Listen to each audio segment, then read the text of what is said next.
on. Sports talk running like a stadium light. Every take hits harder every single night. Game on, best show in town, best chat on Rumble. We never back down. Miss Leslie running the stream. Patriot, Blue McCormick, Dan Ninja on the team. Arguments flying, laughs in the mix. Rumble chat popping with every sick pick. From kickoff to buzzer, we own the night. Game on, rocking under the lights. Game on, turn it up loud. Will cricket steps fast, making us proud. Best chat on Rumble, we run this show. The whole chat crew, let's go. Game on. Game on. Game on.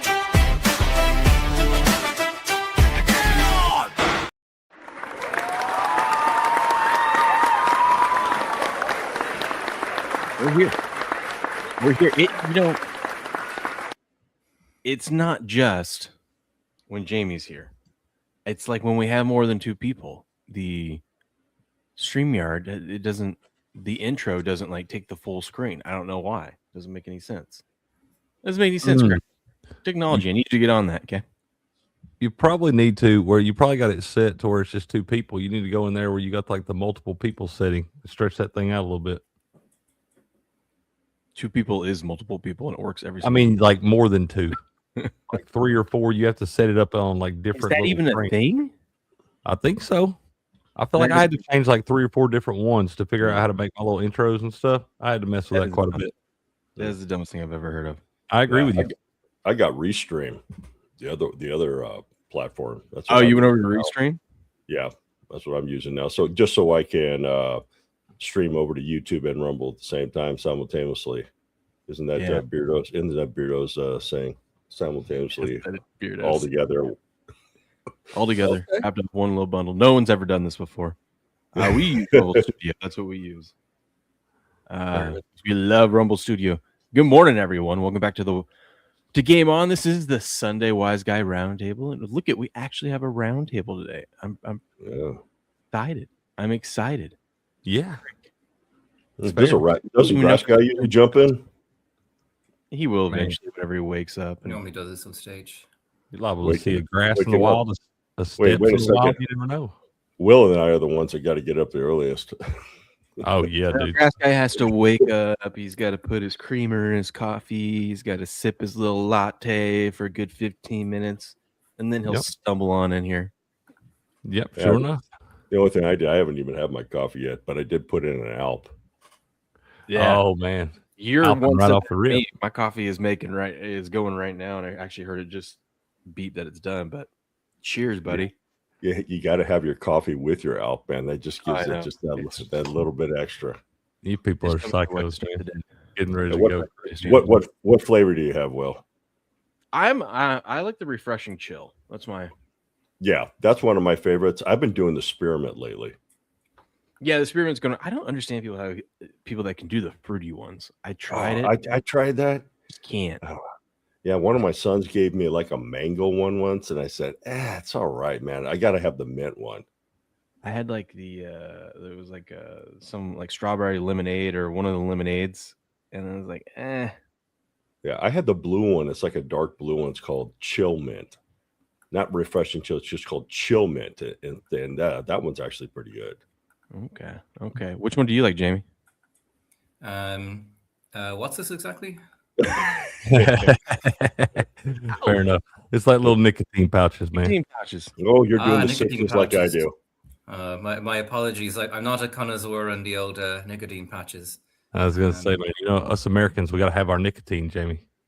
Yeah, I'm not really a pretty one for tobacco. Like, I have had the little pouches, the one you put in your mouth every now and again.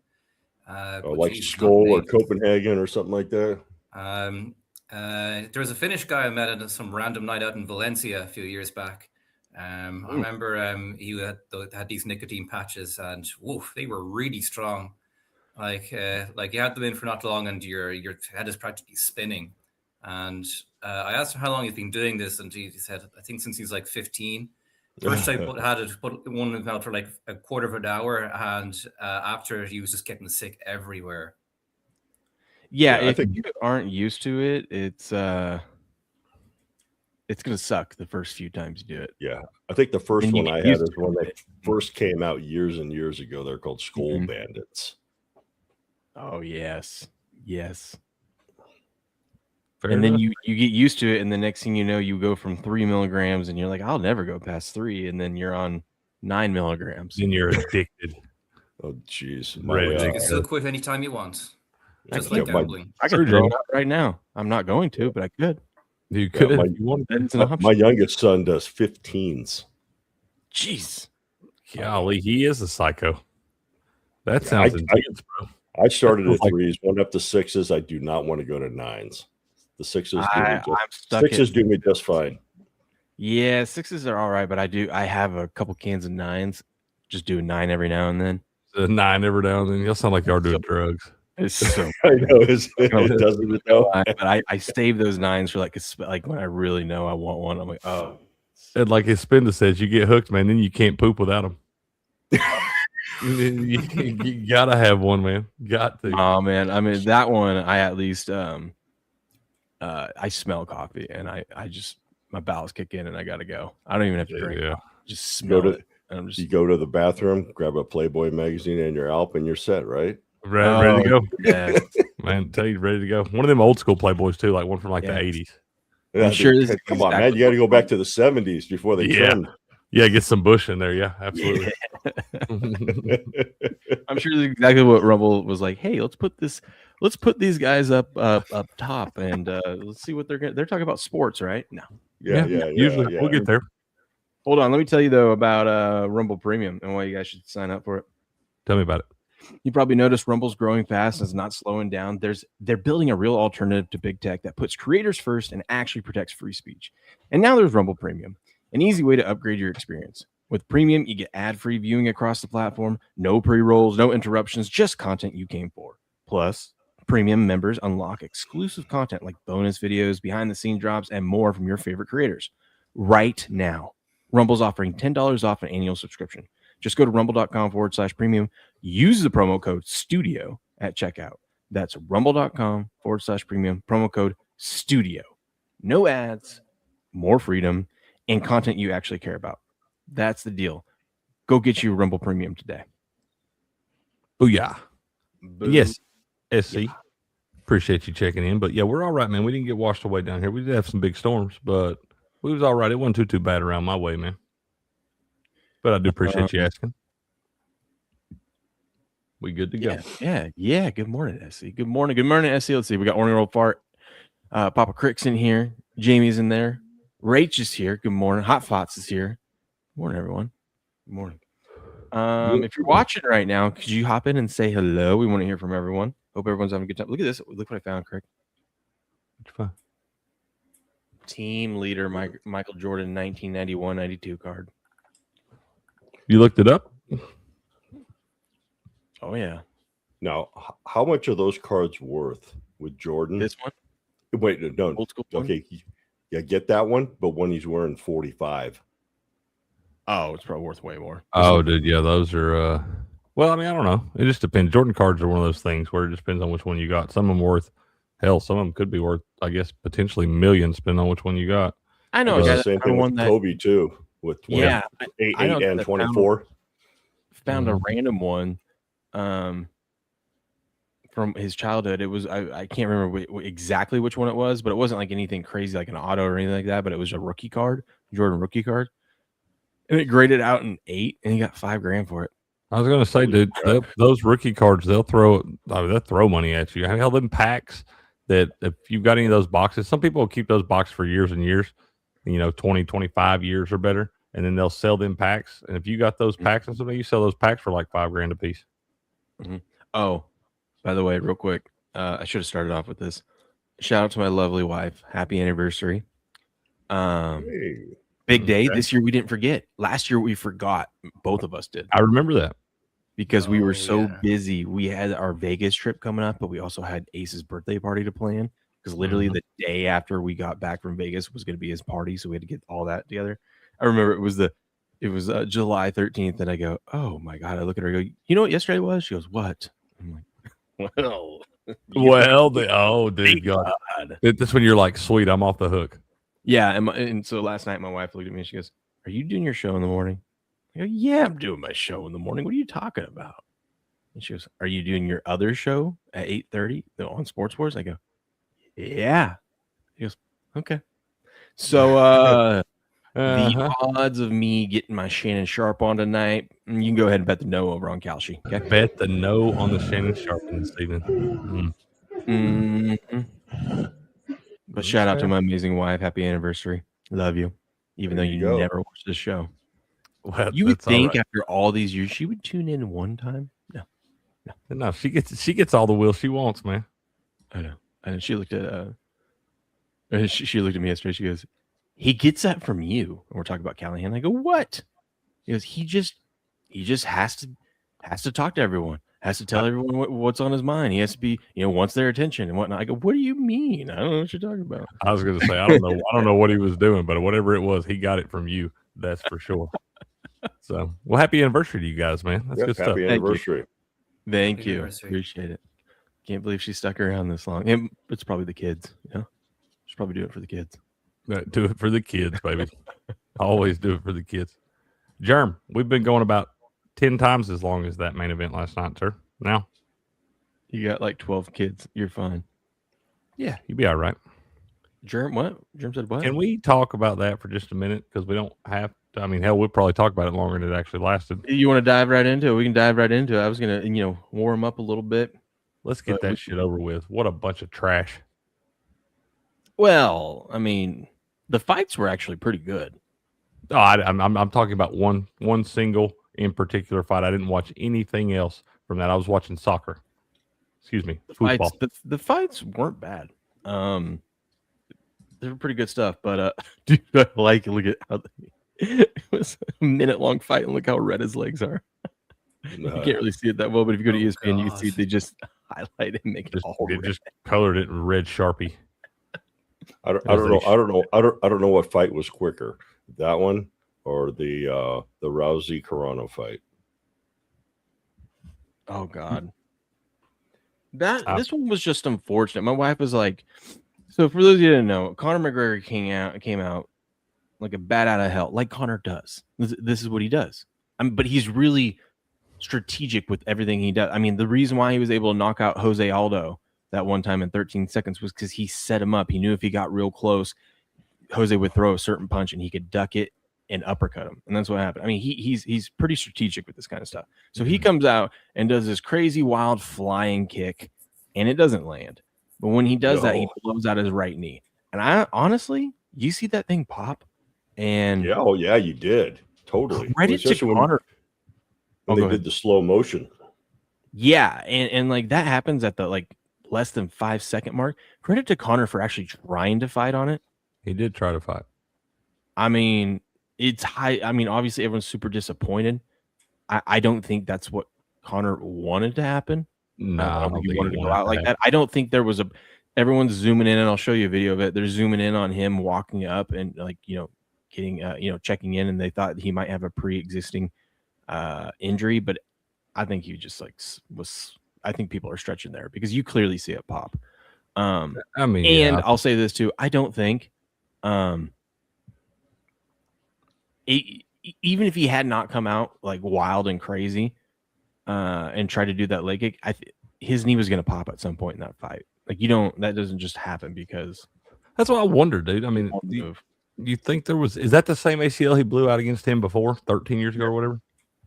No, I don't think he blew out his ACL before. No, I was reading that article this morning. And he said ultimately, like he won that fight, that last fight against him, he won it, and he did have a torn ACL after that fight, but still got the win. Then maybe that was it. Everyone thought it was his ankle again, which that's what I kind of thought, dude. I thought maybe another hairline. I was like, God, is this thing about to snap again or something? Because it just looked funny when he went out there. Obviously, that first kick, but you could see it on his face, dude. When he hit the ground, he knew something was off.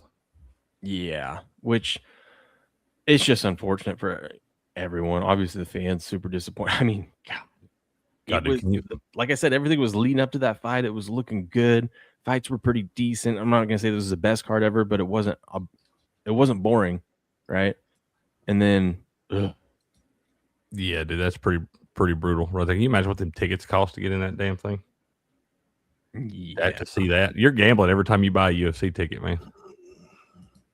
Now, allegedly, we don't know for sure, but while he was outside of the USADA pool and outside the UFC all these years, and he got super big, especially when he was doing the movie Roundhouse and whatnot. Allegedly, he might have done some steroids, and those kind of that'll wear you down, man. After you juice and you get older. Yep. That'll break down your joints and stuff too. And once again, the guy's 37, jumping around like a crazy person out there. If I tried to jump like that, my knee would explode too. Yeah.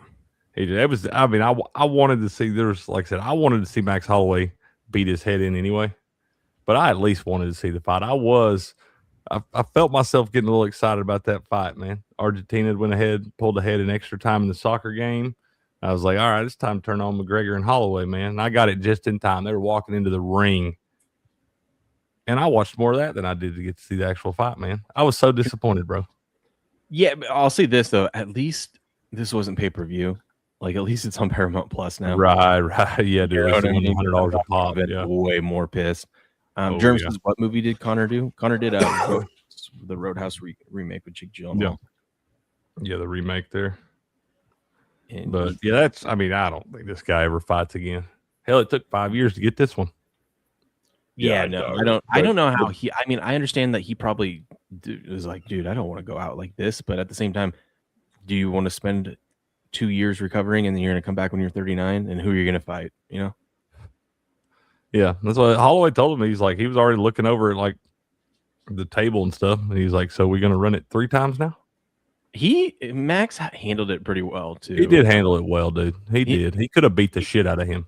He also, well, even after the fight was over. Right. He did handle that classy.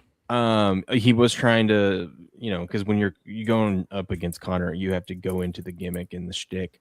And he tried to when Joe asked him about it, and he was like, "Oh, I guess I just made him weak in the legs or whatever."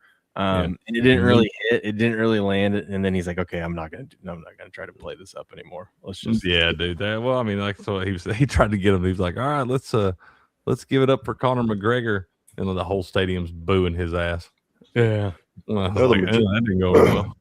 The majority of fighters, both in the UFC and boxing, rarely go out on top. But they usually get beat down on their last fight because they know that it's time to hang it up. I mean, you even go back in time to look at some boxers like Muhammad Ali, Larry Holmes. These guys want George Foreman, Mike Tyson. These guys, they rarely go on top unless you're Rocky Marciano, who goes on top, who never lost a fight. But Floyd Mayweather. Yeah, Floyd Mayweather.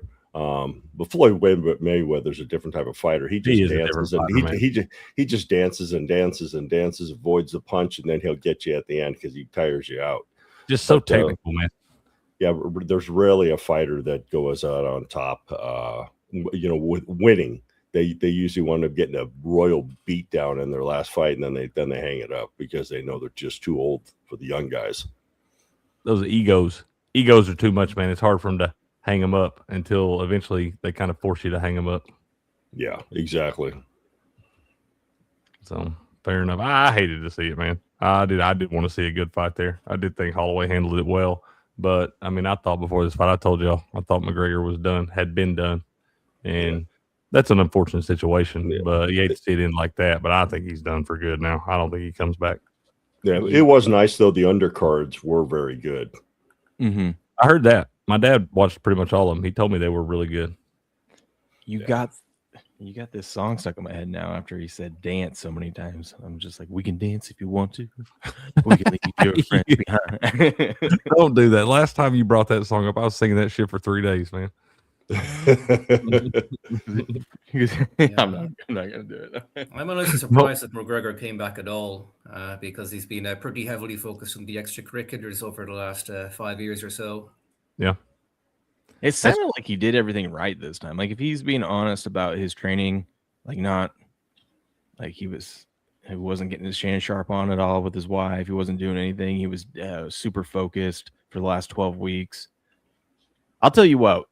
As disappointing as the fight was, it was fun getting to experience again what a fight week is with Conor McGregor. he is so good at entertaining. Oh, I yeah. forgot how fun it is listening to him hype up the fight all week. He's great at that. Maybe the best. Have you ever heard him discuss like some of his stuff that he went through? I guess one of his biggest regrets is when he took on that sponsorship with Proper 12 because he wasn't a drinker.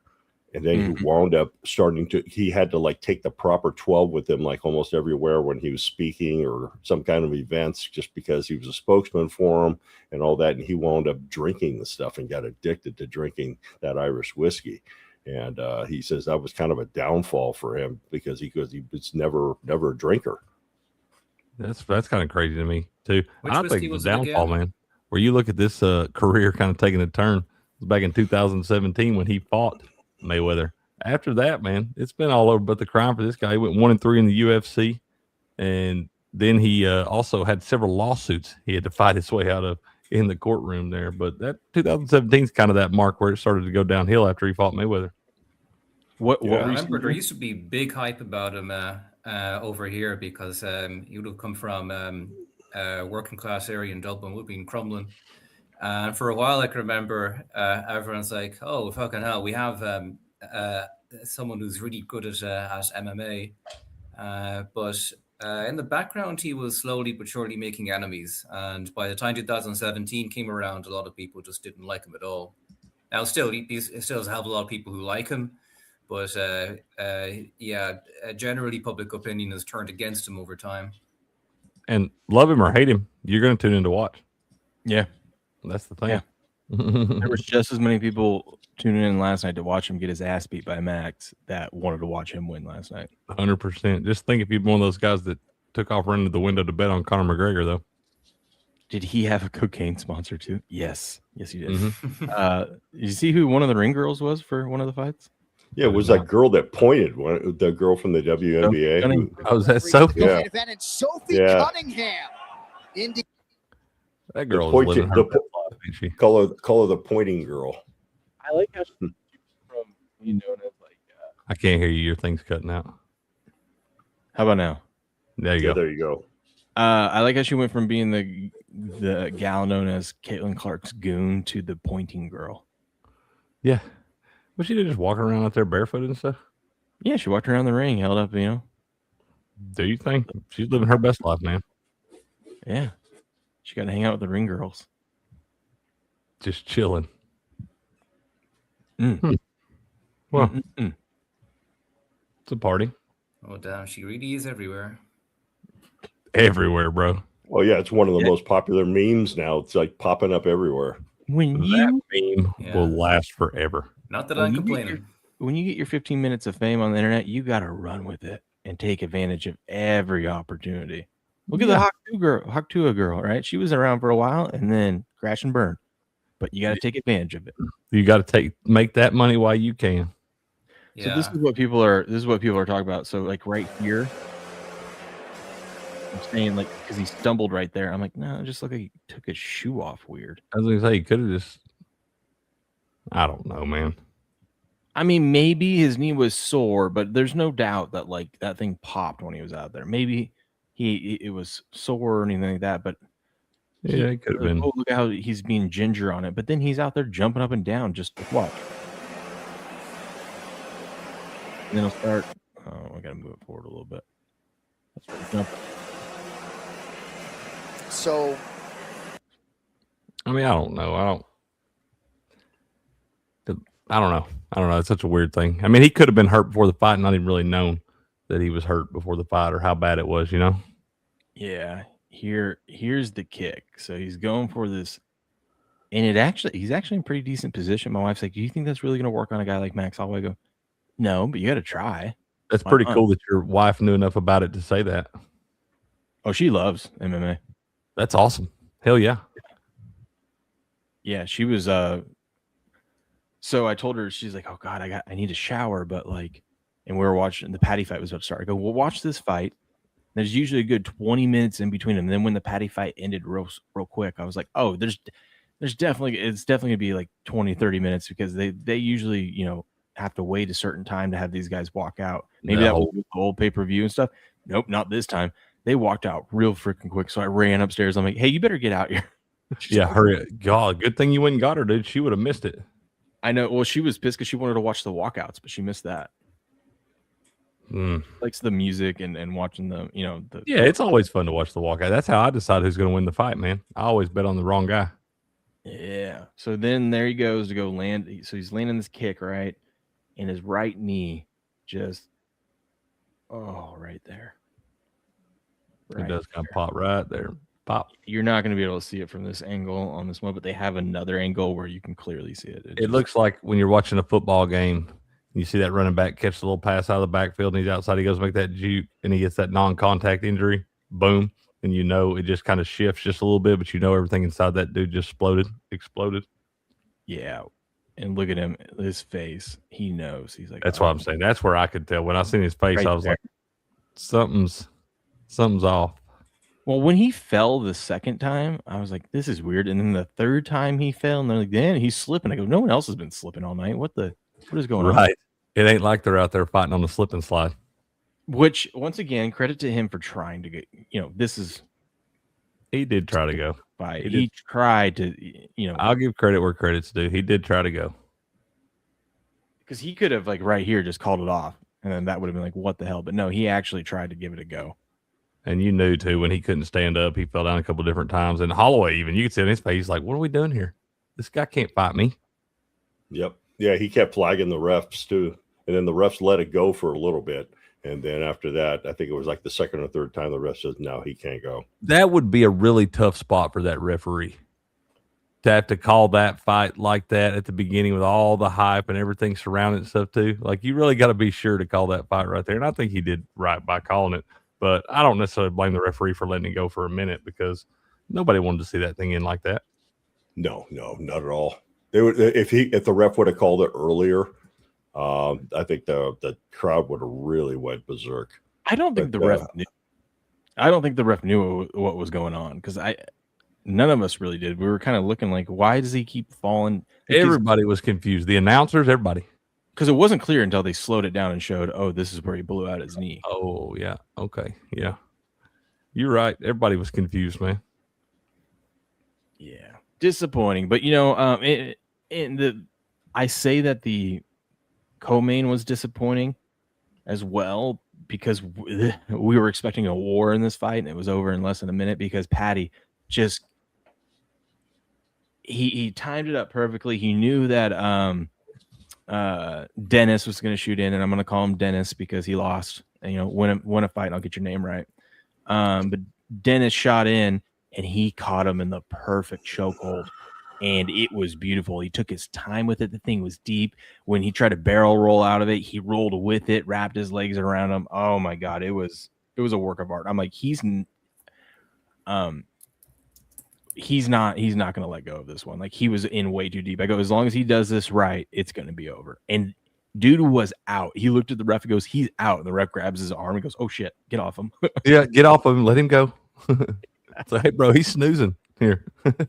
I mean, that was exciting, but we were hoping for a little bit longer fight in that one too. So kind of the co-main and main, pretty disappointing especially if you paid money to go to that fight and be there. Who won the was it Whitaker? Didn't he fight last night? Yeah, I think he did. He ended up winning. Yeah, he ended up knocking the guy out.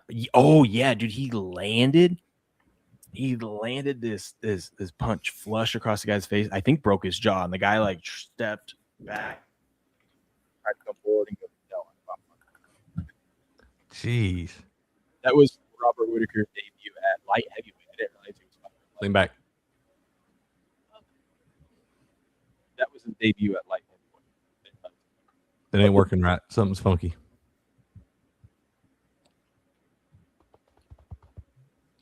But no, something's funny.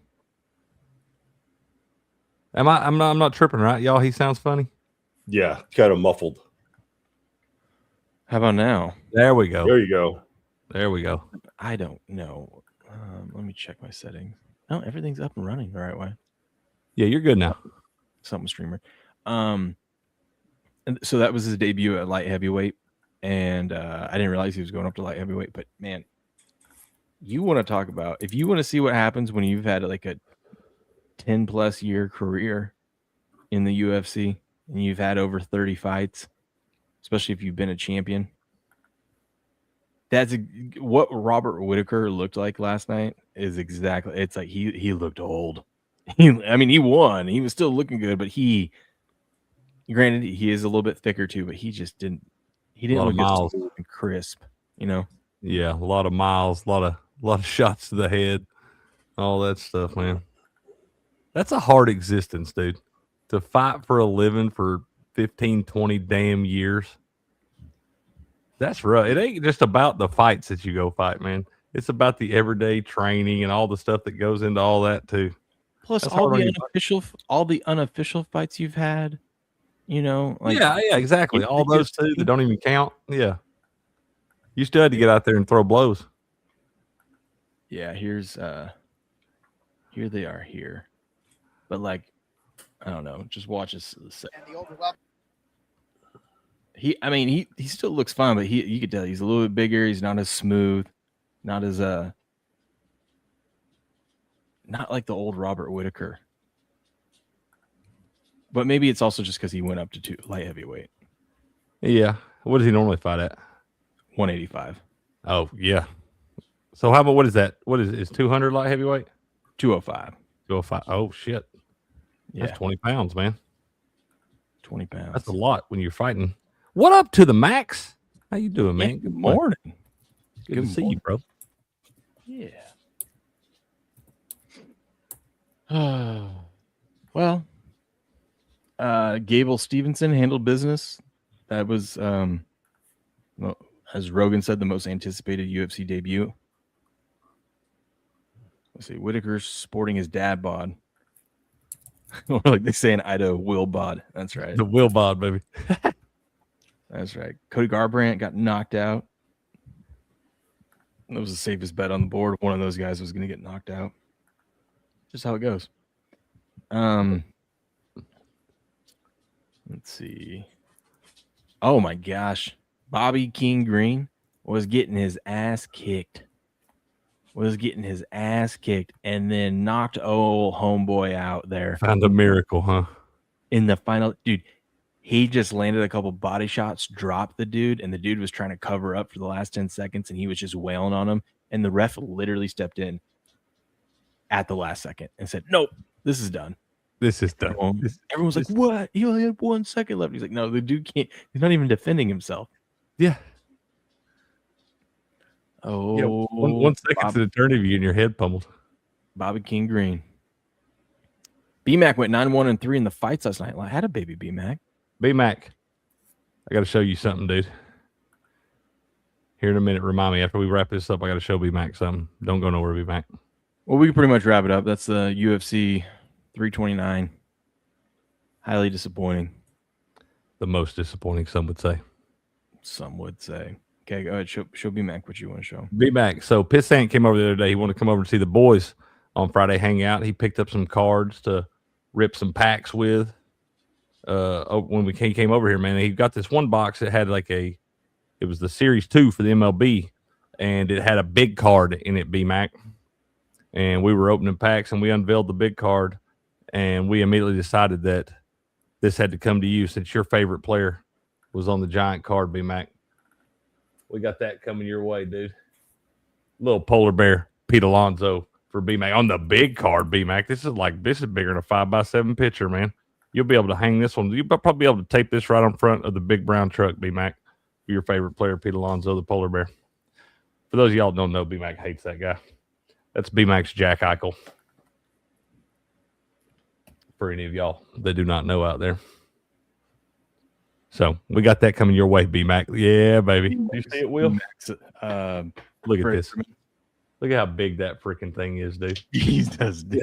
It's like a 5x7 Pete Alonso, baby. We got headed to B-Mac right there. They had one big card inside this little box. It's like one of the Funko Pop ones.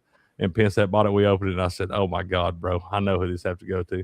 He said, "Make sure and send it to him." So Pissant's got that coming your way, B-Mac. Just saw Idaho's hiring for state executioner on the firing squad. Dude, you don't need to hire anyone. You can go grab a couple. Just go out on the streets and find a couple dudes. Guarantee you, a few of them are packing. Wait. What? Oh yeah, you our still do state. firing squad? We brought it back. Brought it back. Uh-huh. Oh, we brought the It's legal firing squad back. Yeah, it's legal now here. Okay. Play games, Greg. Don't play games up here, okay? I like it, dude. I like it, dude. I'm telling you, I did not have that on the bingo card. I thought the last one of those went out in about 1884. But okay. You would be right. And we decided in 2026 to bring it back. Hey, year of our Lord. Let's go, baby. Yeah. Yeah. I want to say that they're saving it for those people that try to mess with kids. They should save it for them. They should get all that. I'm not opposed to it. So I'm with it, man. Line them up. Yeah, that's funny. It's funny that they're hiring someone for that. Like I said, just go find hiring. Yeah. Well, what kind of resume do you have to get to be the state executioner? Like, well, what kind of background do you have? You know, I think you get buddies with the governor, but we're also I think we got a new governor. Is it this year or maybe it's 2028? We should have a new election for governor here soon. But it's probably appointed by the governor, like everything is. Do you even know that there's a position to be a part of the board of pharmacy in Idaho? Any pharmacist can apply for it in Idaho, and there's a spot coming up. But basically, you have to know someone in the governor's office because they're the ones that appoint them. And I'm like, oh, I have no shot. Hell, just go up there and hang out, talk to them, just hang out outside. Like I said, your wife told you talk to anybody. Yeah, I would. Ask them if they've heard about a Rumble Wallet. Yeah, hey. Tell them about Rumble Wallet, man. That might get you. About maybe we should put some of the state's treasury into Rumble Wallet. Yeah, 100%. And get some big old bitcoins backed by real gold. Big old bitcoins backed by real gold, baby. Absolutely, love it. Yeah. All right, Jamie. We've got the semifinals of the World Cup set, sir. Indeed we do. A couple pretty good games yesterday. A couple controversial games yesterday, man. Yeah. Just Can we talk about that? Let's talk about it, man. I want to hear Jamie's thoughts on all of these things, man. Oh, I thought you wanted my thoughts. Well, we'll get yours in a minute. I think the Norway game was BS. That's all I'm going to start with. I think it was They bullshit. both kind of BS.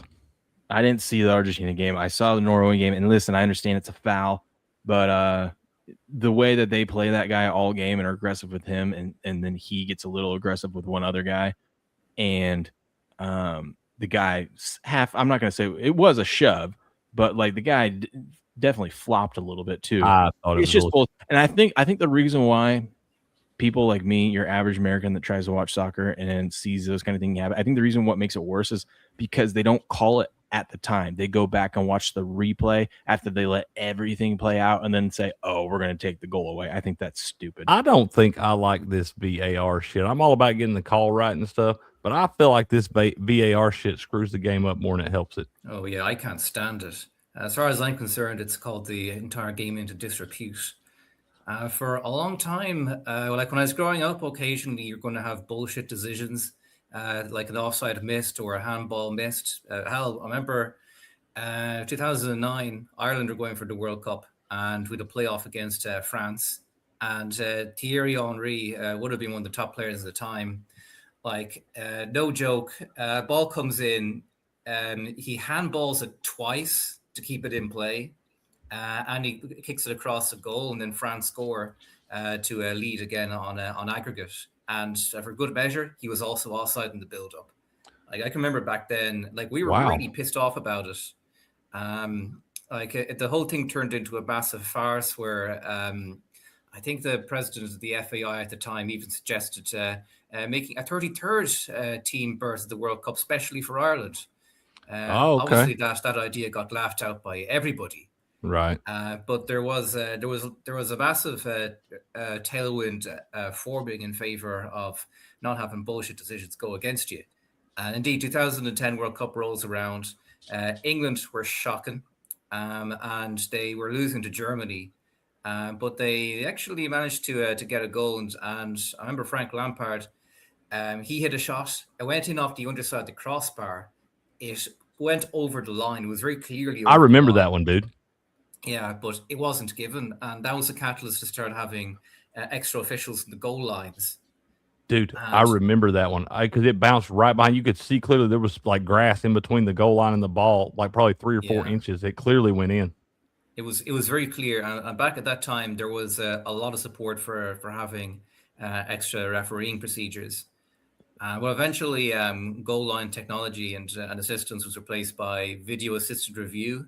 That came in around 2018 for the World Cup at the time. Okay. But gradually, it's become much more of an overwhelming behemoth to the extent that when a goal is scored, you can't even celebrate anymore because Dude, you know you it's really going to come can't. back for the VAR check. You really can't. You don't even know. Like, you'll see them get over there celebrating. I'm like, you better pump the brakes for just a second. I don't know if they're going to give you that. Now we got the chip in the ball and all kinds of stuff. I want to ask your thoughts on this, Jamie. Do you think that ball in the Norway-England game, do you think that clipped a wire up there that was like holding that camera on? Yes. Yeah, I do too, dude. They said the chip in the ball didn't register a touch. Hell, in that Croatia and Portugal game, we had it register flipping that guy's hair or whatever, and it registered a touch, and it called that guy offsides on what should have been the equalizing goal in that game. And I'm like, wait a minute, you called a touch on that, but you didn't. The ball didn't register a touch on the wire thing, because I think it clearly hit that thing. Do you think so, Jamie? I don't remember coming up at the time when I was watching live. I only saw it come up afterwards. But as far as I'm concerned, if there's no observable deviation in the path to the ball to the naked, you shouldn't be disallowing it for it. I feel like this whole business of putting snickometers in balls and using it to rule out goals is just absolute nonsense. It goes against the spirit of what the game was originally developed for. Okay, but like when they will use the VAR or whatever the hell it is to say, oh, that touched the hair on that guy's head, yet they miss this, I think that's also what's frustrating about it. Yeah. I mean, that's where you get a lot of people disinterested. Goal, Jordan Pickford, from his goal kick, the ball actually... It comes straight down, dude. Yeah. Like that ball was going to go another 25 or 30 yards down the field. And this is what leads to the equalizing goal right here. Mm-hmm.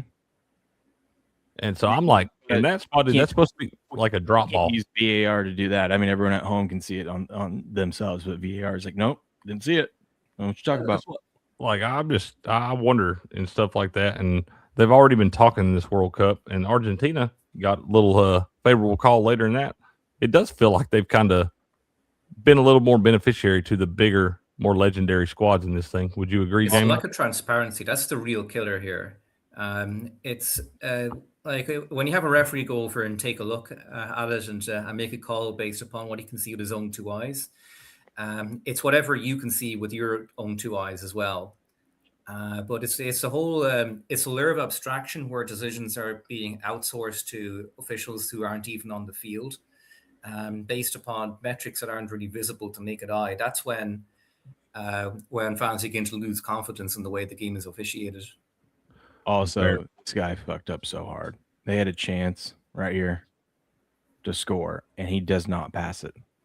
Oh my God, that's just wide open too, dude. Just lay it off in front of the Holland as well. I didn't see that one.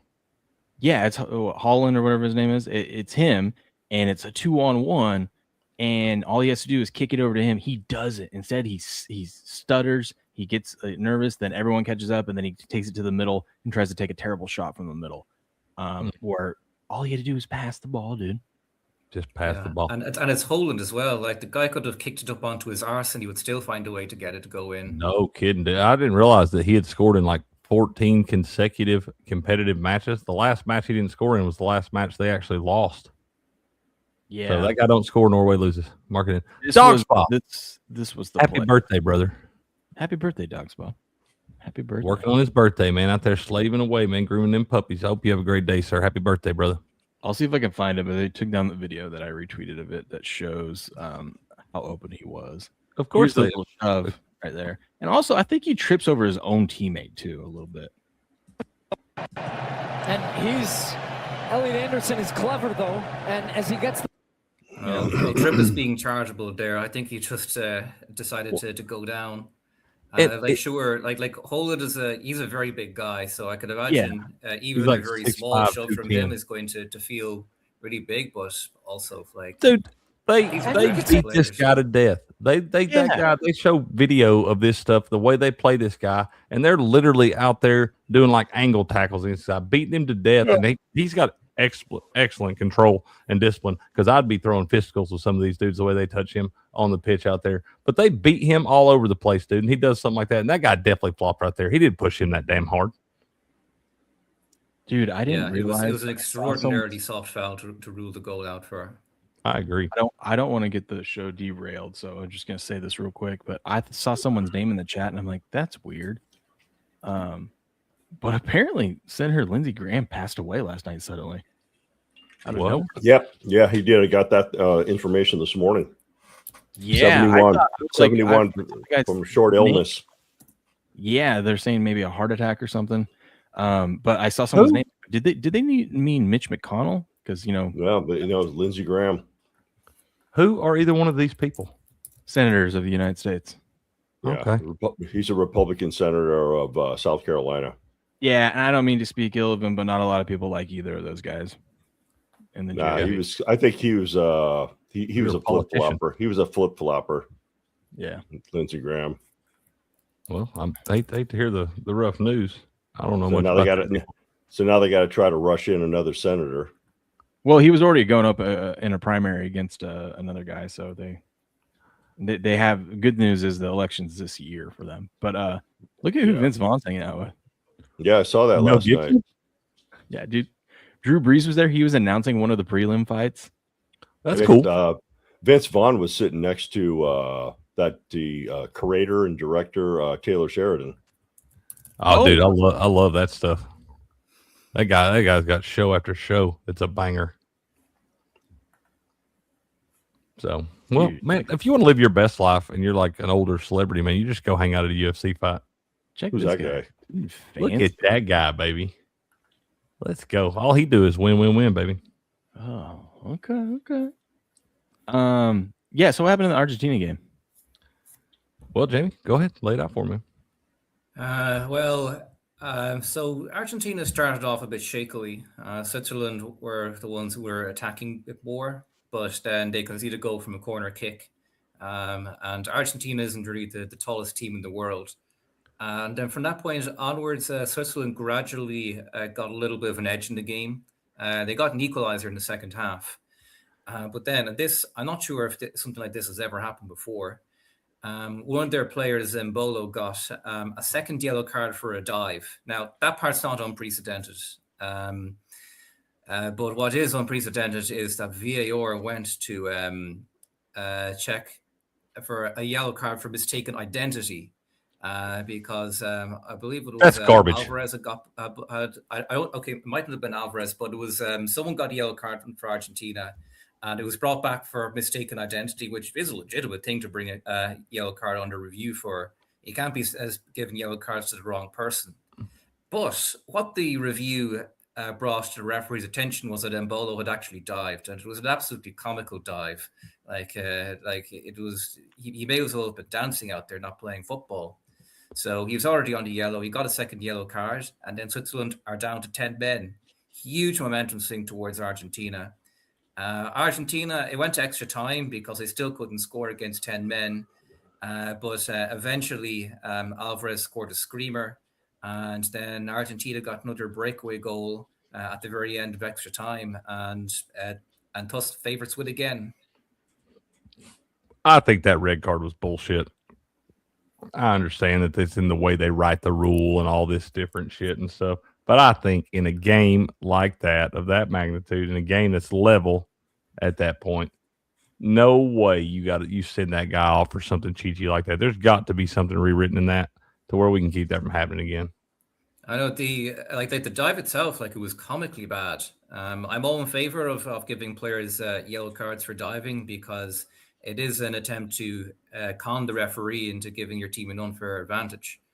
But the manner in which it happened, whereby I wasn't initially punished, then play restarted, and it was called back, and it was only then given while assessing somebody else. That's what another one sucks. of those things which the sheer manner of it is really what brings the game into disrepute. And they were like, they didn't even think there was a possibility of that happening, man. They thought they get the review and the yellow to make sure Switzerland's feeling really good in that spot. And talk about going from the highest high to the lowest low in a matter of seconds, dude. Yeah, and this is why I haven't really liked this World Cup, even though it has had a lot of entertainment.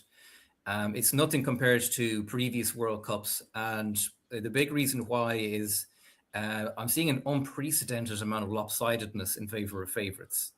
Now, it's not that favorites are coming along and just dominating the gauntlet every single game, because when you look at it from an against the spread perspective, you're having a lot of spots where underdogs are indeed covering. But when it comes to just straight up money line and to advance, there's been an absolutely astonishing rate of favorites just progressing. I've never seen anything like it. In previous tournaments, you would normally have a few upsets to group stages, teams out in their arse, and then a few upsets in the knockout stages. But this knockout stage under the expanded format, there has only been one upset in 90 minutes, and that was Brazil losing to Norway.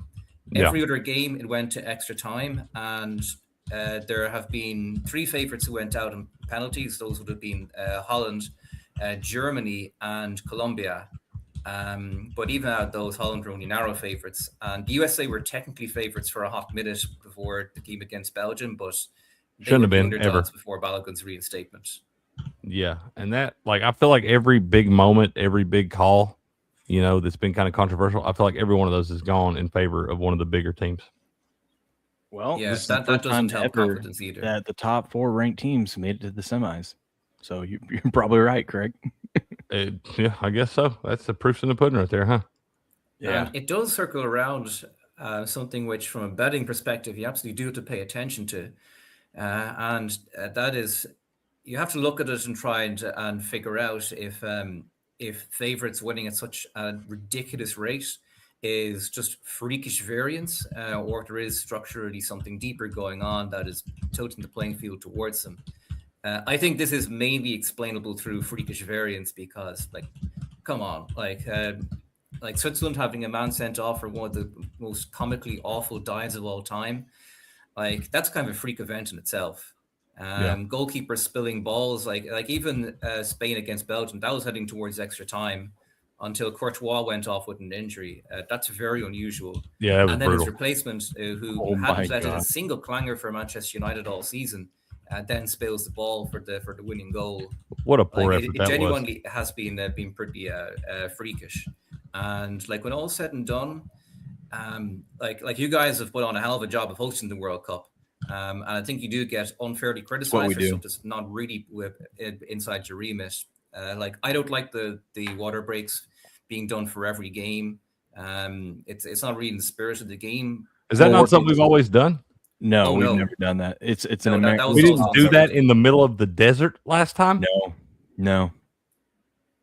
God almighty, that's the most American thing I've ever heard. I know, we're kind of soft. Like, it's unprecedented. Like, they brought them in for Brazil 2014, but they only did it for selected games when the temperature went above a certain threshold.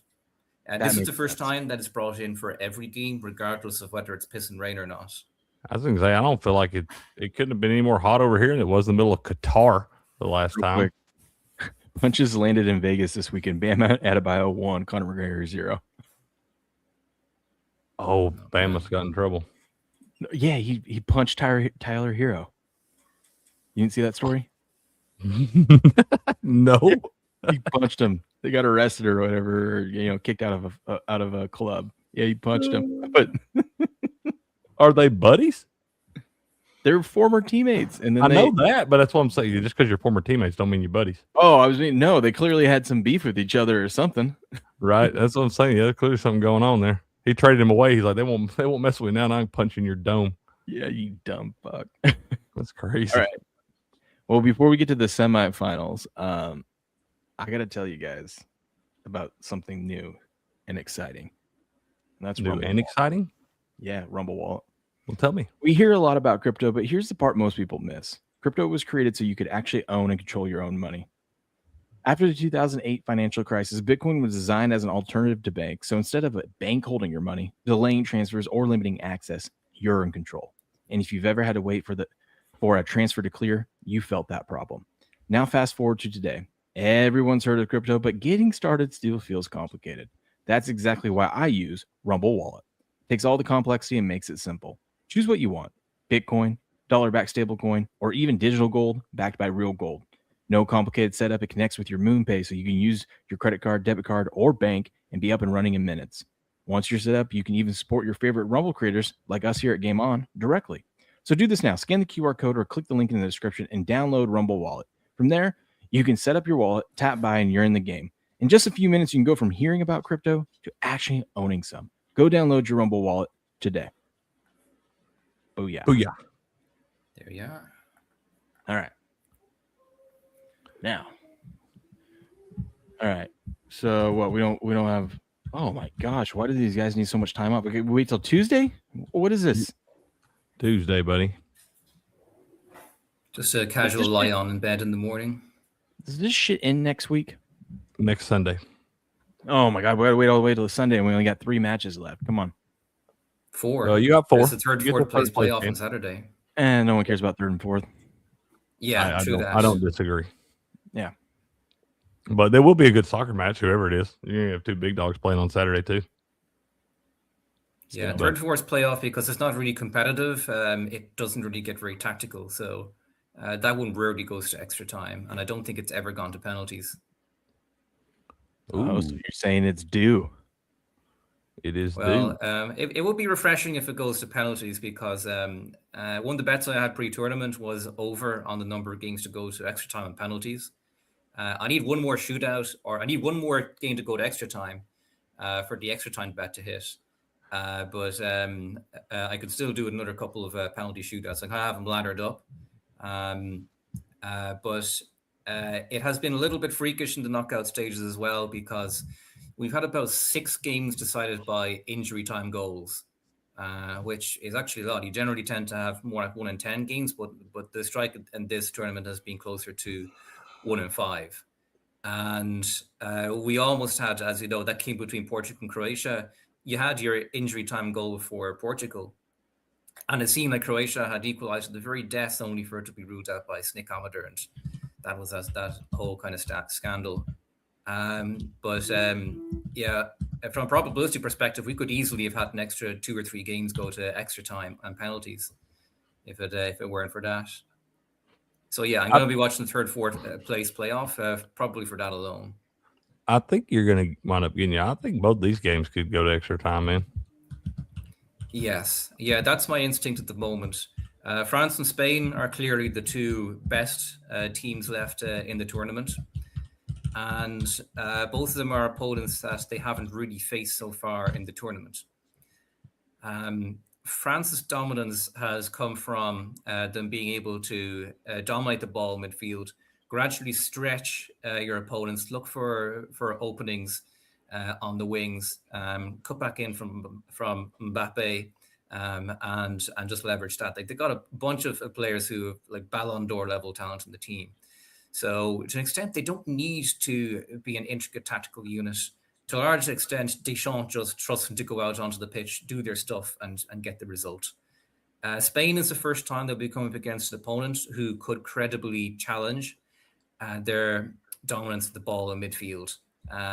Because what Spain are really good at doing is when you have a ball swarming around you, making it difficult for you to play the easy balls that advance the ball up the pitch, and indeed winning it half the pitch themselves. And one thing that both teams are excellent at is recovery pace, rest defense. Both of them are very good at not giving up chances in the break because their defenders are so fast, so athletic. So my lean at the moment is towards this being a very low event, low scoring game. I don't think either side is going to give up particularly too many chances. And if anything, I would lean towards France giving up a bit more in the way of chances than Spain too. But the flip side of that is that France have more divergent attacking talent. They got more chance of just having a rocket go in out of absolutely nowhere. But yeah, from a chance creation perspective, I think this game is going to be a bit lower for chances. How do you see these games shaping out, Jamie? Who do you think we're getting in the final, man? Is it a foregone conclusion? I mean, it's obviously not. These teams are all very good. But I think a lot of people expect to see Argentina and France next Sunday. Yeah, it's not foregone at all. There could be any of 4 different permutations of who gets into the final. But what I'm more interested in are the pre-game lines. So France against Spain. Polymarket, France are 42 cents to win in 90 minutes. The draw is priced at 30 cents, and Spain are priced at 29 cents. And if you're looking at simply team to advance, France are at 60 cents and Spain are at 41 cents. So Asian handicap, that's France being favored by around a quarter of a goal. Like that line, I generally would say is somewhat sharp. The markets are respecting that. France are probably not going to come in and just roll rush shot over Spain, but they're probably going to have just about enough to get it done. But my instinct is that France are maybe slightly overvalued here. I'd lean this towards going to extra time and penalties. Like the crucial thing really here is that Spain is not a team that's going to just lie back and let France have the majority of the ball. Spain have only conceded 1 goal all tournament. And France have also shown that they do struggle to create against teams that are able to keep things very tight defensively. And sure, Spain aren't going to put 10 men behind the ball the way Paraguay did. But once again, they're very good at selectively making themselves compact. You can beat one of their lines, but they're often ready waiting with the next line. And as well as that, they do have quite a bit of pace to play in the break. And because of that, it limits how much France are able to push their defensive line high. They can camp on the other team's half if they're against a team like Paraguay. But against a team like Spain, that's a very genuine risk. An interesting question is Yamin Lamal. How well is he going to play? He had injury issues coming into the tournament, but a 7th game of the tournament, that's when those issues kind of begin to go away a bit. That kid's good. Yeah, it is indeed. So I lean towards this game being a little bit closer than the markets are suggesting, but I suspect it's going to be a low event game.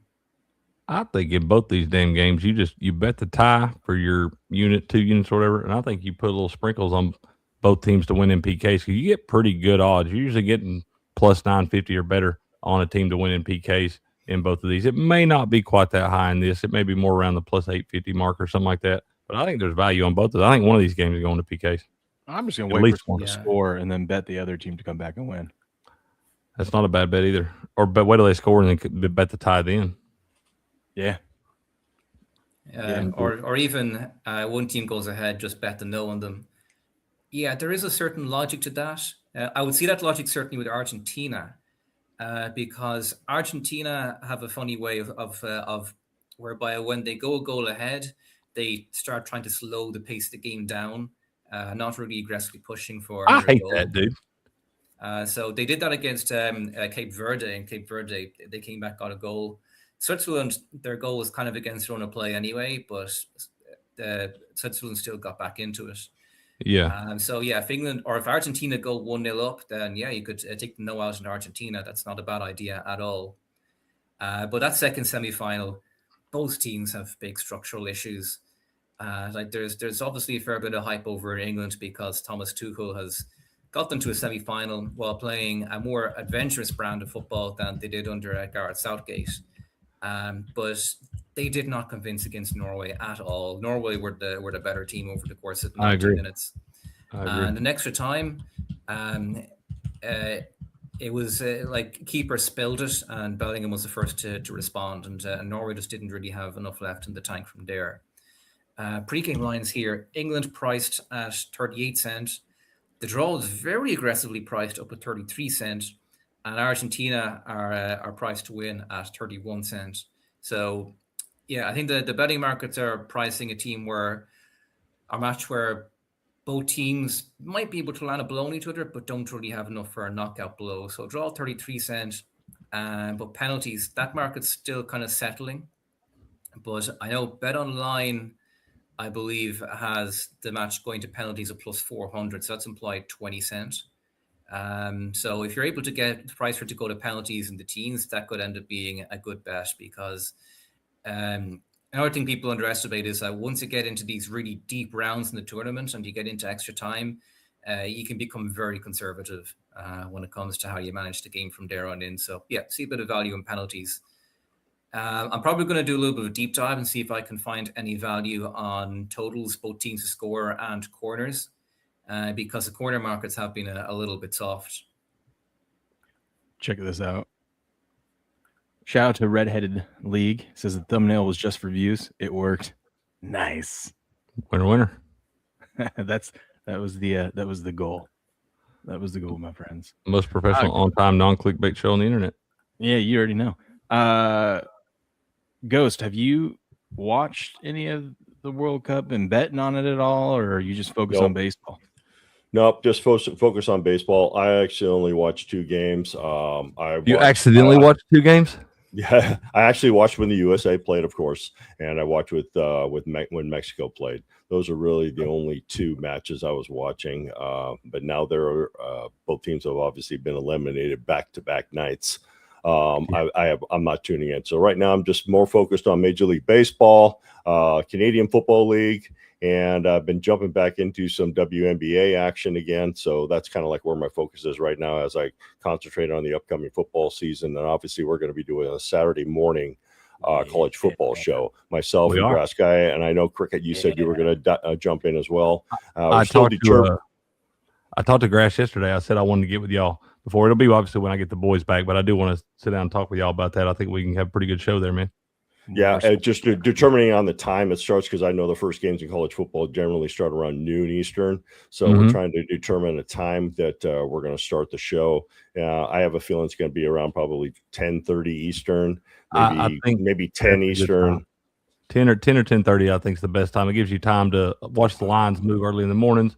You can get some of that late action coming in and really decide what the lines are doing there. And right before kickoff, a lot of folks are tuned in, ready to watch that stuff.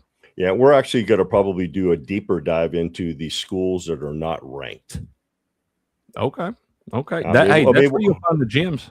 Oh, yeah. And obviously, we still have that trend that continues with the unranked opponent. Generally, they play during the week. An unranked opponent that's favored over a ranked opponent, that seems to hit like around 70% of the time. So we'll be concentrating a lot on that this season. Like, again, I said, a lot of the smaller schools that you can get focused on, especially when you got some of these crappy conferences like the MAC, but you can still make some money on these conferences. Mm-hmm. There's value all over conference by conference breakdown. Obviously the new realigned Pac-12 as well. I mean, there's a lot of teams in there. I know they moved in there so they can try to get a shot at the championship or get into the playoff round. Obviously, some teams will make the playoff round, but they'll probably get knocked out right away by the big boys. I mean, you've got the Washington states in there, you got the Oregon states in there, Boise State's going to be in there, Fresno State's going to be in there, Utah State. I'm trying to think of State. And North Texas is going to be in that division. So it's going to be an interesting division with that new realigned Pac-12. Pac-12 after dark's back, baby. And we have Gonzaga. How about that? Yeah. Basketball. So fucking good. Basketball. Yeah. I know. Well, I'm fully aware Gonzaga has no football team. I'm surprised. College football is that it'll be the second year in which we'll have full-scale prediction markets for it. And I expect that the liquidity is going to be better. It was a little bit ropey last year because Polymarket only just got started with it. But this year, there's going to be a lot of opportunity, I'd say. I'm surprised Hawaii didn't jump into the new Pac-12. We want those Rainbow Warriors. I'll tell you what, they were a fun team to watch when June Jones was their head coach, when they had Timmy Chang and Colt Brennan as their Colt Brennan, man. Yeah, I was going to say Colt Brennan. That fun and gun offense, they're a great team to watch back then when he was running that team. I mean, it was like throw the ball first, run second. Yeah, that was really fun to watch until they played Georgia in the Sugar Bowl. Oh yeah, I know. I remember that. Hawaii was like ranked number 3 or something like that. They got in the nation. Like they got beat down. That was a royal beat down. I think the only time I saw a very high ranked team that made the championship series is when they had the BCS. Is when old man Gino was the head coach of the Kansas Jayhawks, and they made one of those BCS games, and they put a beat down on Virginia Tech in the championship game, in one of those games. One of the big BCS bowls, yeah. And after they fired Mangino, they haven't been shit since. Did that happen, Hot Thoughts? I don't remember that. What? Yeah, they fired Mangino because they thought he was a little rough on the players and stuff like that. But hell, he made them a winner. I mean, that team was in the background of their basketball program. Yeah, no, I'm all about too. Kids are soft these days too. You need to be coached a little harder. I'm talking about. I didn't know Colt Brennan passed away. Yeah, Colt Brennan passed away a couple of years ago. I think he had some substance abuse issues.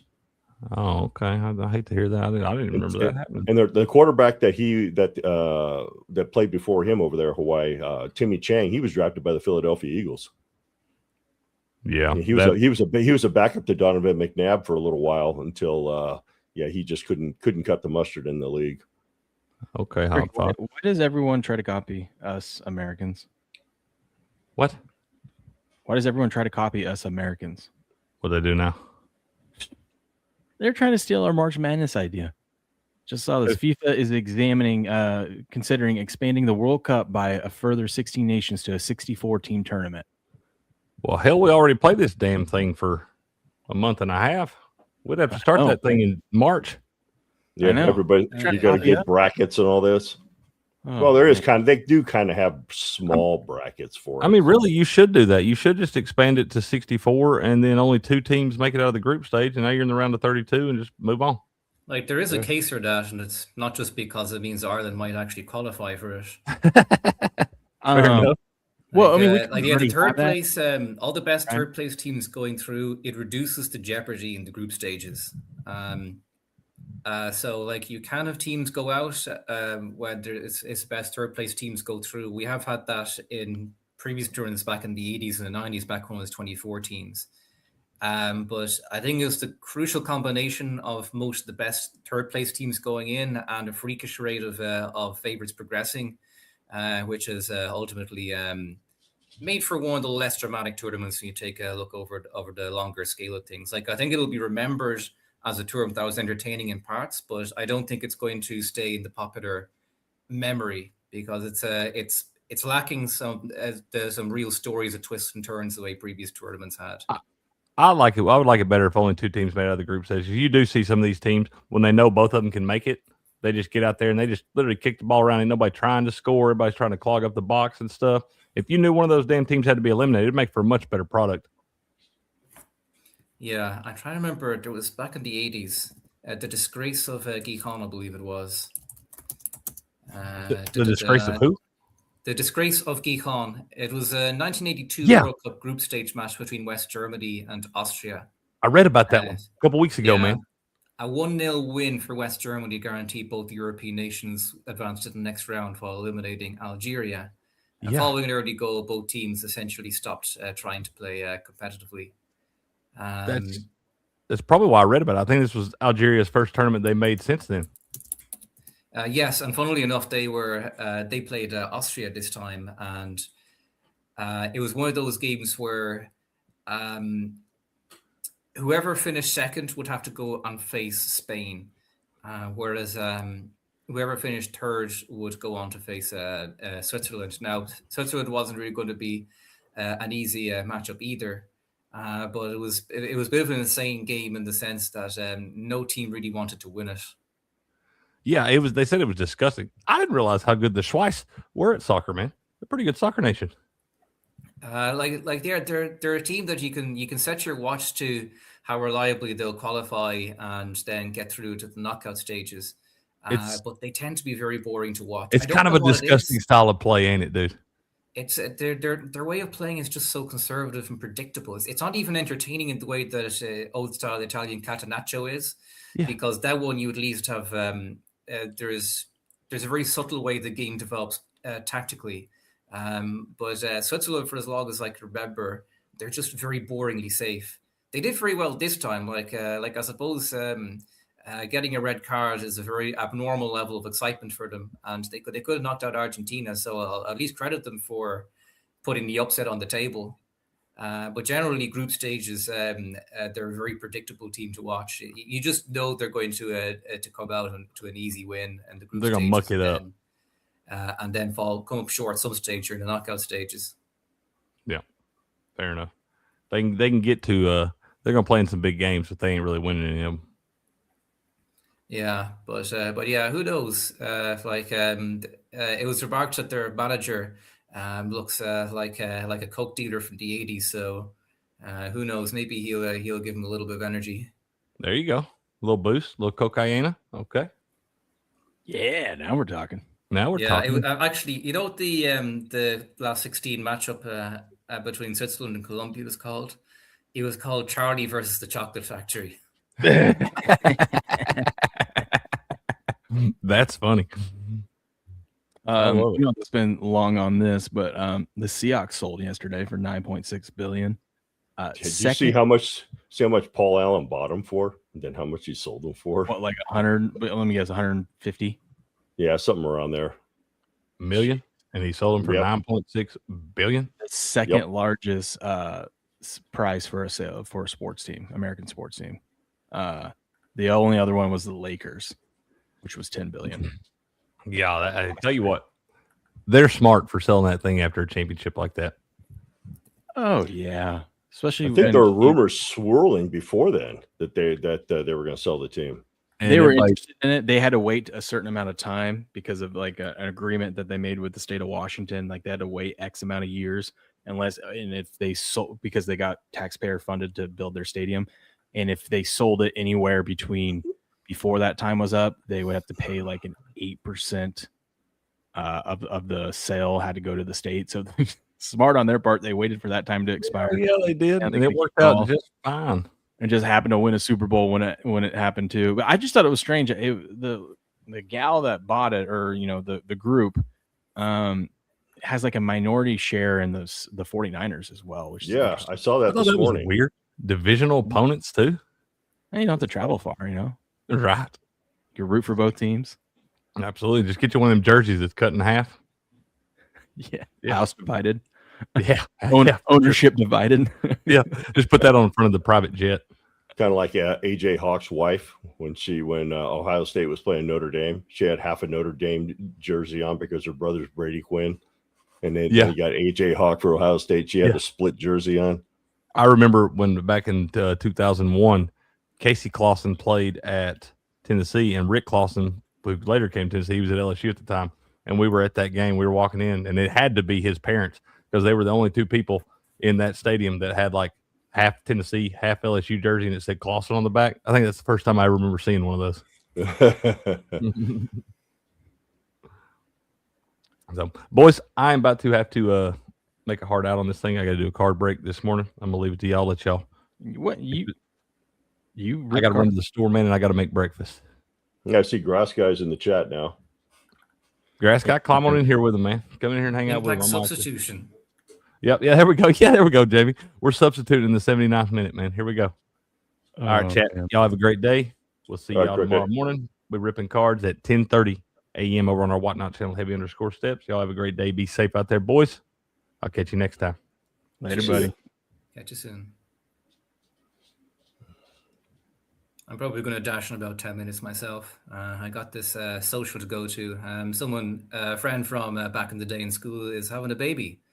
So, yeah, going to head to that. Well, would you like me to wait to start the Cowboys talk? You want me to save you from that pain? Let's dive into it. Okay, good. I love this shit. Here we go. All right, so we've been covering team by team. We're just going in order, using Warren Sharp book, previewing each team as we have the upcoming 2026 NFL season right around the corner.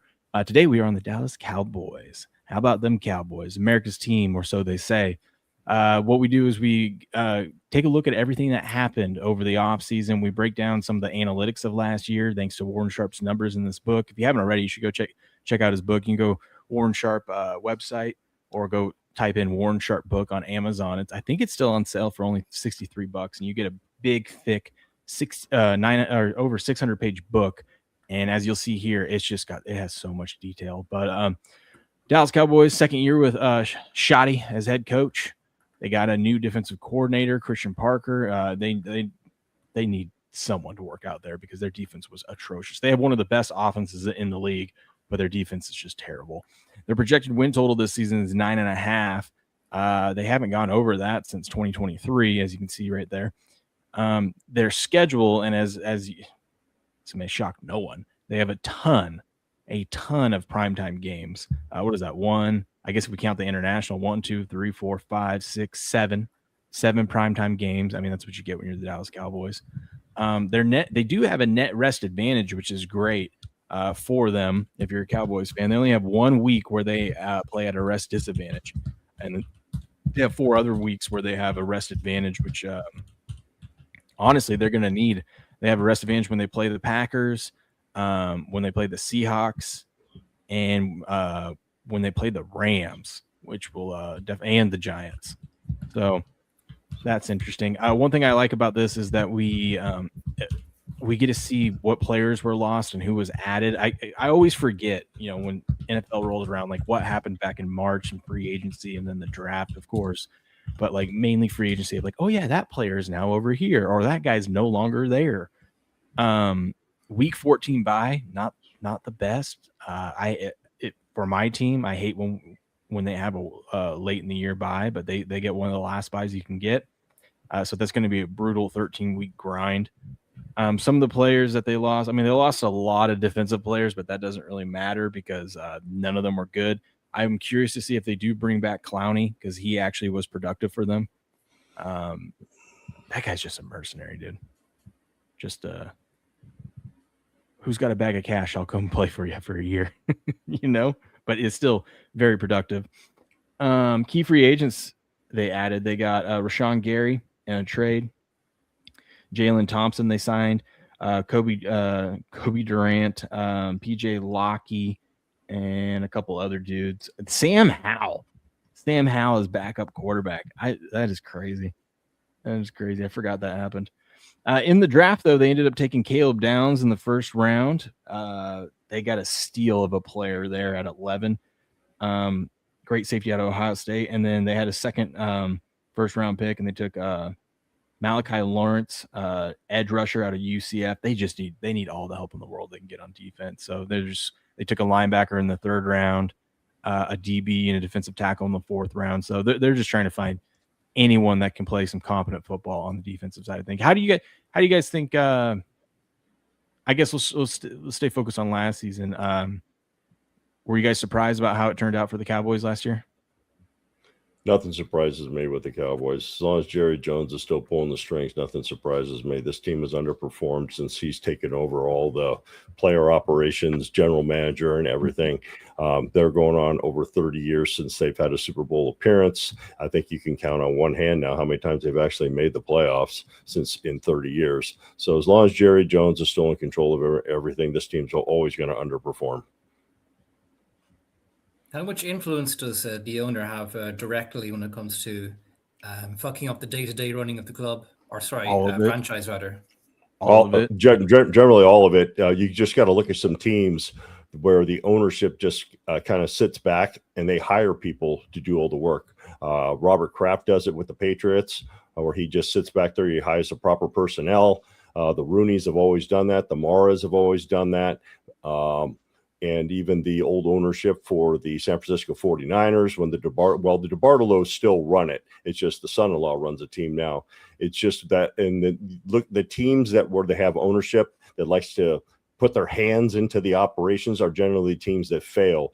Like the Raiders have failed for years when Al Davis is constantly in control of everything, so they failed. And ever since Jerry Jones took over for the Dallas Cowboys, he hired a very good Hall of Fame coach in Jimmy Johnson. He was running that team, but then they clashed heads. So Jerry Jones fires Jimmy Johnson. And they have not been successful since. Throw out the thing with Barry Switzer, because the Dallas Cowboys actually were losing that Super Bowl. It wasn't for two interception returns back for touchdowns is what won that Super Bowl, because they were completely dominated by the Pittsburgh Steelers in that Super Bowl. They were already at the end of their legacy there, that short legacy there. So a lot of people don't remember that the Dallas Cowboys weren't in that game. They were just dominated by the Steelers. It was just unfortunate that Neil O'Donnell threw two pick sixes to Larry Brown in the Super Bowl that cost them that Super Bowl. But yeah, whenever ownership mendels their hands too much into daily operations, the teams tend to fail because they don't know what the hell they're doing. See, they think they do. Interesting. Yeah, I have noticed that in football on this side of the Atlantic as well.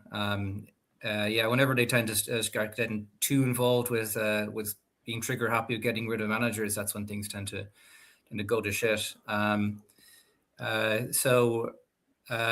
also heard that the Cowboys used to do better back in the day before the draft system was brought in its current incarnation. They used to do better when they were doing cocaine. Yeah. Well, and a lot of times, even when it comes to draft picks, drafting, a lot of times ownership stays out of drafting players. They may have an opinion, but that's what they hire a general manager for. He takes care of that stuff. But in the Cowboy situation, it's Jerry Jones that makes the decisions, even in the draft. Yeah, has he had some good drafts? Yeah, he has. But they always underperform, especially when it comes time to mid-season. He starts getting more involved, and then the team just takes a nosedive. I mean, he's had some great players there, but they underperform because he just starts mendling his hands in it, and the team has continued to do so. I will say their draft this year seems to be pretty good. I mean, their first round picks were solid picks. But their head coach isn't very good. Schottenheimer's not a good head coach. And you got to look at the head coaches that they've had there. I mean, guys like Dave Campo as a head coach.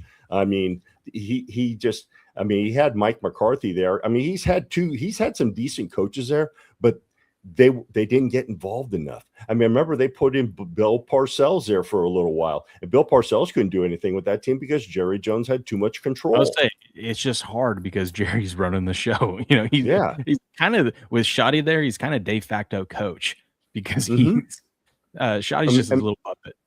I mean, if you're a premier coach out there, would you want to go to work there? No, because you're not going to have any kind of control. That's why they don't get top tier head coaches there. Because you don't have the control. This is why I like this book, because there's things like we all perceive and think we know what happened last year, and we have in our minds like, oh yeah, you know, Cowboys, good offense, terrible defense, didn't really do much. But these just put numbers to it. So Dallas played the second easiest schedule of opponents last year, but still trailed in 16 of their 17 games. That is crazy, especially when you layer in the fact that the offense was number 2 most efficient offense in the NFL. You're the number 2 most efficient offense, playing the second easiest schedule, and trail in number 2 most games all season. The wheels of this stat were set in motion by a handshake in March of 2025. That was when Crosby and Myles Garrett signed their massive extensions, and those were the last deals to get done before Micah Parsons' deal needed to get done. And that's ultimately what led Micah Parsons to getting traded because Jerry didn't want to pay him all that money. And here's the other thing about the Cowboys. They're going to have to start looking for another quarterback soon because Dak Prescott, I mean, he's starting to get long in the tooth. I mean, you had the premier running back in Elliott, and obviously his career's over. I mean, he's going to get long in the tooth, and they're going to wind up having to draft a quarterback. Maybe he'll draft what's his name? Another quarterback like that quarterback he drafted, Quincy Carter, I think it was his name, who ran the option. That's the only reason Jones drafted him, because he knew how to run the option, and he was complete trash. Yeah. The thing with Dak is I think they would have moved on from him by now, but they gave him all that money, and you can't get out of it. No, you can't get out of it. And he shows signs too. I mean, of regressing a little bit in certain games. I mean, it just the franchise is a mess as long as Jones is still controlling everything on that team, and he won't get out of his way. He won't get out of the way of his own ego. So I mean that's why they haven't won a Super Bowl in over 30 years, or hardly made the playoffs. What do you think about the Cowboys, Grass Guy? Morning. Well, hello, Grass Good Guy. morning. I agree with goes 100% that they're going to have to search for a quarterback sooner or later, and probably sooner would be the best option. Not saying they got to replace him this year, but how much longer does he have before he starts declining? What sucks is you can't. I mean, you can justify what you're paying him and whatnot, not based off wins, but he puts up a ton of numbers because that offense is so damn explosive. It's kind of hard. But like anyone could put up those numbers when you have all those weapons that you're throwing to, and the way that how well Cooper Rush did there when he was when he was out. I mean, that tells you something right there. Yeah. Yeah. Let's see what else we got going on here. Let's see. This is more about the defensive stuff. We understand that. Let's get down to here. The Cowboys this year are favored in 1, 2, 3, 4, 5, 6, 7, 8, 9, 10, 11 games they're favored in. Last year they went 2-8 against the spread as a favorite. They went 7-10 overall against the spread last year, but 2-8 as a favorite. And let's see, what were they? They were 4-4 at home. So when the Cowboys are on the road, it seems like a good time to bet against them. They have not had a winning season against the spread on the road in the past 3 seasons. God, this is why I love it. You just get all this fun data that you can. They're not winning week 1, that's for sure. No, they're not going to. I think the Giants are going to beat them week 1. That point spread's way too low, and that's a sure sign that the Giants are going to win that game. I think the point spread's 1.5. What up, Giddy? I mean, come on. When was the last time the Cowboys were only favored by 1.5 against the Giants? I know, right? I think the Giants are gonna beat them on game 1. I wouldn't even be shocked. I'm looking at that schedule right now. I wouldn't even be shocked to see the Redskins beat them. There's a good chance. I mean, there's a real. I mean, I'm looking at that point spread of 4.5. There's a good shot that the Cowboys could start the season 0-3. Yeah, because that third game against Baltimore, or even go 0-4 against the Houston Texans defense. Yeah, it's going to depend on what they do, how the defense looks this year. I mean, that's what it was last year. But, when you are bringing in a bunch of young guys, it usually doesn't go well. But defensively, the Cowboys, they just need to get somewhere close to average because their offense can score at will. But when their defense is giving up so many points, the pressure and the energy spent always playing from behind eventually catches up with you. And that's what we saw with the Cowboys as the season went on. It's like they spent so much. I mean, hell, they were just happy. They were happy to get a tie last year. You know what I mean? They were like, oh, we got a tie. Great. Yeah, I'm kind of looking at the schedule that you got here because they got the Giants, the Redskins, the Ravens, the Texans, the Buccaneers, the Packers, the Eagles. I mean, it's not out of reality that their first win could be against the Cardinals. Yeah, I mean, I'm sure they're going to get a win or two in that stretch. Do we know what the Redskins are going to be, though? Are they going to be any good? I know they had a decent draft, but I mean, they capable? I think it all depends on their quarterback. I think it all depends on their quarterback if he stays healthy. Yeah, I think you're right. I mean, that's like with every team, though.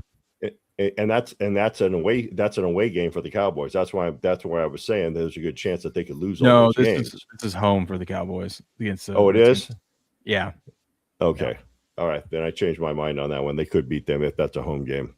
Look at these totals though.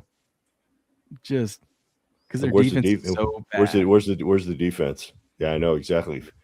1, 2, 3, 4, 5, 6, 7, 8. They have 8 games that are in the totals in the 50s already.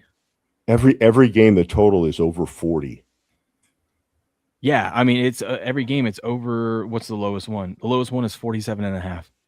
Yeah, against the Texans, with the team that had the best defense in the league last year. And look at that highest total. What is that? 52.5 against the Colts and the 49ers. Yeah, that's crazy. One angle I'm interested in is what I've heard about the Dallas Cowboys being a public favorite.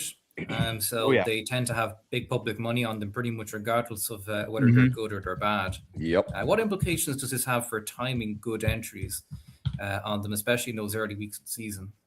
You're better off waiting right up until kickoff if you want to bet against the Cowboys, because all that money starts moving in, and the line rarely goes the other way on it. But or even wait for the Cowboys if you know they're going to get the ball first, just wait and see if they score first, and then take the other side. Yeah, I agree with I just put that in the chat. I think a smart bet on this. If you're going to look at the Cowboy season total, take it under 9.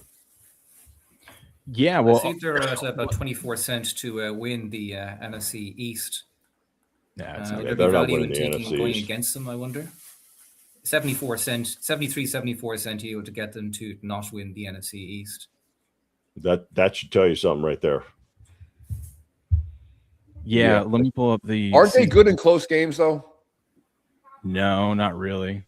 They're not. Okay, maybe that was 2 years ago. At least The not games last might be year. close because they aren't finishing them off, because the defense is not shoring things up. Well, Point. they had Grass Guy. We talked about this right before you got on. They had the number 2 offense last year, and they still trailed. And they played the second easiest schedule, and they still trailed 16 of the 17 games. They had the second easiest schedule. Mm-hmm. Wow, that's saying a this lot. is after the fact. Like after the season's over, they look back and you can tell, like, okay, based off of records and whatnot and how people performed. Right. There used to be that strong trend with the Cowboys too, that they couldn't win any games in the month of December. Yeah. Yeah. Here's if you go over to Kalshi, so yeah, they're favored to get 9 wins. They're over on 9.5. If you think they'll get 10 wins, it'd be 51. I think with their schedule, and having such a late bye week and new defensive coordinator, new young defensive players, like you were saying, Ghost, it can get ugly fast. I think you take no on the 9 wins, and that's above plus 150. I think you even take the no on the 8. You're almost getting. I was just going to say that. 8 I wins. was just going to say that. Take the no on the 8 as well. That's where the value is. It's always a value picking against the Cowboys. It doesn't matter how bad they are. Yeah. They always are. So it's you can't ever take them in anything. No, I think they'll finish under 500 this year. Yeah, I mean, I wouldn't be surprised either, especially with that schedule that we were just looking at. Yeah, especially if they had the second easiest schedule last year. What's the ranking of their schedule this year? Hold on, let me pull it up. It's right. What the fuck? Where are we at? There we go. The Cowboys. Oh, they have the 4th toughest schedule. They're right down here. So they go up. So they just went up 2 notches. Yeah, and this and this is based off of this isn't based off of like how ESPN does it. Like, what was your record last year? And then that's how we're going to rank what your schedule is this year. No, this goes based off of Vegas's win totals. So what does Vegas think a team is going to be?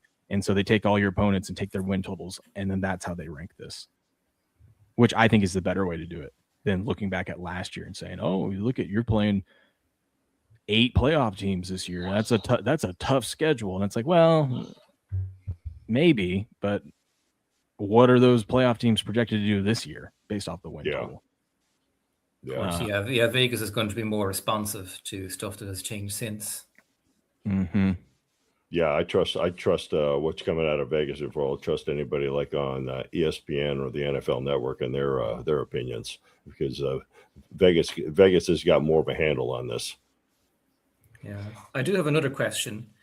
Something which has been circled in certainly discussions over in sports picks is the idea that defense is caught up to offense, and it's no longer really a case that strength of quarterbacks is the thing that's most predictive for lines and totals. You've already highlighted that Cowboys weak defense, Texans one of the best offenses, if not the best offense in the league. What implications would defense catching up to offense have for even something like the line between for the Texans Cowboys game? I don't think it really has caught up to it. I do think it's quarterback dependent and offensive coordinator or head coach dependent. Obviously, to have a good offense, you need to have a solid quarterback. He doesn't have to be the best quarterback, but you got to have a solid quarterback. And then you have to have a smart either offensive coordinator or head coach to scheme up against these really good defenses. Defenses do help, and defense really show up when you're playing young quarterbacks or mid-level quarterbacks. But when you're playing some of the elite quarterbacks, I still think the offense has an edge personally. I mean, we've seen, gosh, this is probably 30 years ago. We saw the Baltimore Ravens go and play the New York Giants in the Super Bowl. Then Baltimore Ravens had a piss poor quarterback throughout his whole career, Trent Dilfer. But the Ravens defense was just so stellar that year that they won the Super Bowl. And Trent Dilfer, one of the worst quarterbacks in quarterback ranking and all that, got a Super Bowl ring. And he was not a good quarterback. Yep. Yeah, and I mean, look at the Browns this year. Browns had an amazing defense. They couldn't get turnovers, but every other category they were a historically great defense, and they got 5 wins. I can't say that much for the Chicago Bears, the '85 Bears.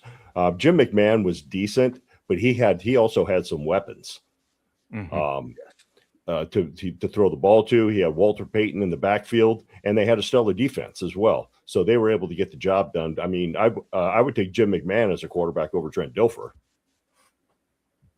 Yeah. Willie Gault was a good deep threat also. Yeah, Willie Gault. Exactly. One of my favorite things in this book is he takes a season win total and he makes an argument for both sides, like a lawyer in court. Why bet the under? Why bet the over? And then you get to decide. So why to bet? And I want to get your guys' opinion on his opinion on why you should bet the under for the Dallas Cowboys. The Cowboys didn't take advantage of a soft schedule last year, winning only 7 games while playing the third easiest schedule. Dallas stumbled against quality opponents last year, going only 1-5 against teams that made the playoffs. They have fewer cupcakes on the schedule with the 4th hardest strength of schedule in 26. Dallas can't chalk up losses last year to unfavorable penalties. The penalty margin and penalty yardage margin were razor thin. Still, the penalty equation worked out extremely well for the Cowboys as they were the 3rd in offensive penalty EPA and 11th in defensive penalty EPA. Cowboys stayed largely healthy on offense last year. Their offense was 9th in offensive health in the NFL last season. CeeDee Lamb missed 3 games, but Dak, George Pickens, Jake Ferguson didn't miss any games. Javonte Williams missed only week 18. I'm surprised he didn't talk anything about how piss poor their defense is. Really. I'm curious in the upcoming draft here if Jerry Jones is going to try to do something to try to get one of these quarterbacks coming out. But, I'm curious if his wheels start I could see him doing that, trying to find some way to draft one of these top 3 quarterbacks coming out this year. Whoa, Trent Dilfer equals Drake May. Stop it, Germ. Drake Someone May had to say it. Is one of the most accurate quarterbacks in the league when thrown. Yeah, and we don't have everything on Drake May yet. Trent Dilfer had been in the league, not even close. While. Yeah, Trent Dilfer was a terrible quarterback at Tampa Bay, and then the Ravens picked him up because Elvis Grbac left. Yeah, Elvis Grbac. God. I'm curious to see if like the wheels start falling off with the schedule and the fact that they don't have a bye until week 14. If if Jerry punts on the season, if it looks like it's already lost, if they're like 2-6 after 8 weeks, and he just punts to try to go get that number 1 pick, so they can go get one of these young quarterbacks that's coming out, that would be interesting. But let me make the argument for why to bet the over on the Dallas Cowboys. Cowboys were 4th in yards per play, 5th in points per drive, and 7th in per game scoring last year. Dak Prescott's still a trigger man for the offense. The pass catching core is intact, and Javonte Williams is back after Renaissance season. The offense should keep them in any game. Dallas's potent offense even left meat on the bone last year, despite a bevy of weapons that included CeeDee Lamb, George Pickens, and to a lesser extent, Jake Ferguson. Despite the skill position talent, the Cowboys were 18th in red zone touchdowns. The Cowboys were 30th in yards allowed per game, 31st in yards allowed per play, 32nd in explosive play rate allowed, 32nd in points per drive allowed, and 32nd in defensive points allowed per game last year. The defense felt tangible in season, or the defense felt a tangible in-season change after acquiring Quentin Williams, with an uptick in sacks per pass attempt and an improved rate on third down stops with Williams on the field. They continue to pour meaningful resources into all three levels of their defense in the offseason and replace Eberflus with a new defensive coordinator, Christian Parker. So that's going to be key too. I mean, they got the Quinn Williams deal there, but they did draft 2 young defensive players in the first round. They signed a couple guys, and they got a new defensive coordinator. They just, I mean, as you see, their defense was just last in every category. The defense was so bad that offense was constantly playing from behind. So if you are optimistic about the Cowboys, you're thinking the defense doesn't have to be elite. It just has to be close to average. And you have an offense that can get you some points, and maybe you can get a lead for once and or even extend that lead and not always have to play that from behind, like 2-minute drill style of football, because that wears on you throughout the season. Always playing from behind, especially when you put up like 38 points and you still lose. It's like, damn, dude, what more can we do from the offensive side of things?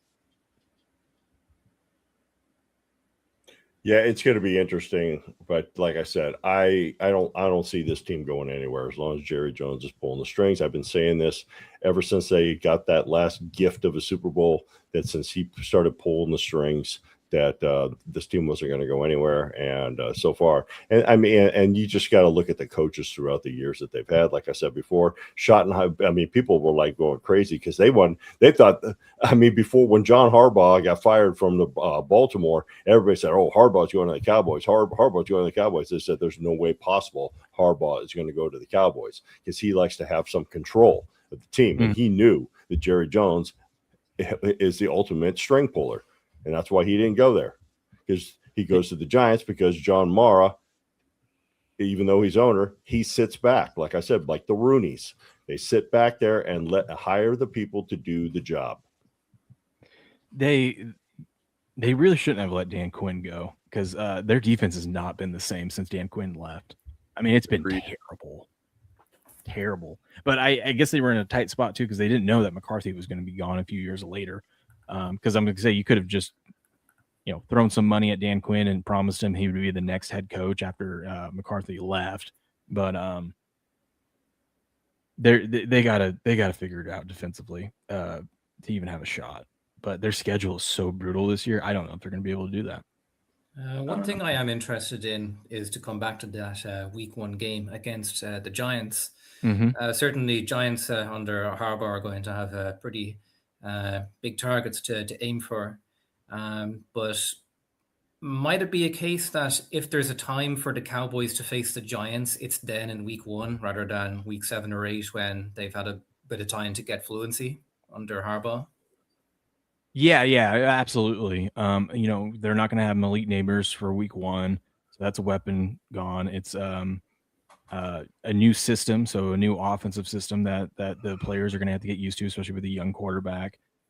Just even little things like, how they call in plays, how they prep for the game, what they do pre-game and at halftime, just little things that takes a little while for these. They're all professionals, but when you have a new coaching regime in there, everything's a little bit different than how you were doing it before. So yeah, it definitely is more of an advantage to get them early on. I still can't get out of my head a couple years ago when Dallas played the Giants week 1 on, I think it was Sunday night as well, and they won like 40-0. You know what I mean? But then they ended up having a terrible season after that. It's just, I don't know what I'm going to do with that game. Well, we've seen that before. I remember one year, I'm trying to remember what year it was. It was in the beginning of the Patriots run. Their first game of the season was against the Buffalo Bills, and the Buffalo Bills beat them like 31-3. And then the Patriots go on and win the Super Bowl that year. Oh yeah, it was that year that wasn't that the year? It was like 2016, 2017 when they started the season like 2-2 and they looked terrible. I think it was the on to Cincinnati line from Belichick. It came from that season, where he's like, yeah, we're on to Cincinnati, and then they literally just turned it around after that. Yeah, it happened. I think it was when the first year that Steve Young took over quarterback for the 49ers. I think they were beat by the Eagles that year 40-8, the first game of the season. And then the 49ers go on to win the Super Bowl. Yeah. If you're a fantasy football fan, they have a lot of fantasy football advice in here. Cowboys players on offense are great fantasy football players. 1 second. Oh, kids. Yeah, I mean, you can't go wrong. I mean, like Jake Ferg's a good tight end to get. Obviously, George Pickens or CeeDee Lamb is great to get. Dak is even a good quarterback to have because he puts up a ton of numbers. There's worse quarterbacks you can get in fantasy football than that, but they have a lot of good fantasy football advice in there. They were number 1 last year in scoring points in the second quarter, which is kind of crazy that they put up so many points last year, but it looks like a majority of it came in the second quarter because they were ranked 13th and 16th in third and fourth quarter points. And they were only 19. Look at that. You were number 1 in second quarter points, but you were number 19th of having the lead at halftime. That's how bad your defense was. Make it make sense. When you look at these numbers, it doesn't make sense at all. No, what's funny too is that for years the Cowboys had always been known for having a really good defenses, and to see them having a terrible defense is just that I think that just all boils down to Jerry Jones again. Yep. What other than the season win total, is there any other bets you guys are looking at in the futures market? Are you looking like CeeDee Lamb over or under his receiving yards, or Dak, or has any of you dove into that yet? No, I haven't. I'm sure we probably will. I'm not sure for what we're doing this week for streams wise, just because with the down week of baseball, but we are going to start getting geared up for football here. I might have a future out there. I'm still contemplating on it. We're just taking the New York Giants to win the NFC East. Ooh, okay. Who's the favorite? The Eagles? Oh, I'm sure it's probably the Eagles. It's probably the Eagles and the Cowboys, but I'm taking the Giants to win the NFC East. I'm not going to be stupid and say, yeah, they're going to win the Super Bowl. I'm just picking them to win the NFC East. Yeah, and they're in the teens for that at the moment to win the NFC East. And I just think the NFC East, if you look at it, it's kind of up for grabs if you really think about it. I mean, I think Jalen Hurts is a very lucky quarterback the way he plays. Yeah. He's very lucky. They got to thank their defense. The Eagles have a very good defense. I mean, how many more years does Barkley have left? I mean, he's starting to get long in the tooth. I mean, he didn't have look at that first season with the Eagles. I mean, he was just on fire. But then last year tapered off. That was our offensive coordinator. When Kellen Moore left to be the head coach of the Saints, that Eagles offense regressed big time. Isn't it crazy how an offensive coordinator? And I think Barkley's going to regress this year. I mean, he's getting up there in age. We've seen some really good running backs. They just hit a wall at some point. Always happens. Mm-hmm. All right. Sorry to interject here, but I got a dash. Pleasure as always. Yeah, thanks for coming on. Thanks for coming on, Jamie. Have a good time, brother. And World Cup next Sunday, so I suppose that'll be as good a time as any to preview it. The final, yeah, let's do it. Lock it in. We'll see you then. Anyway, enjoy. I'll catch you guys soon. We'll see you, buddy. Have a good one. Take it easy, Jamie. Let's see. There's just a bunch of good information in here. If you're a stats and numbers person, this is great information.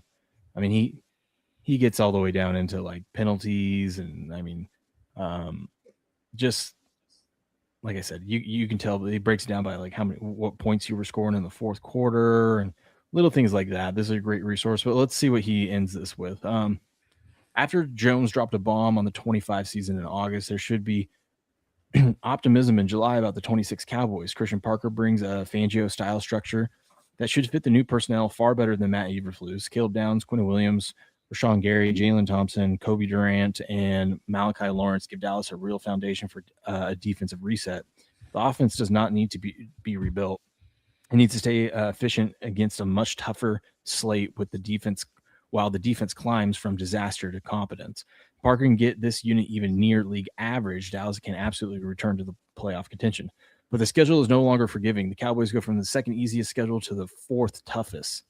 The rest edge helps, especially late, but that does not erase the fact that Dallas wasted the easy year and now has to fix the defense while facing a far more punishing schedule. Yeah, it's going to come down to, do you believe the Cowboys can fix their defensive issues? Because offensively, they're going to be just fine.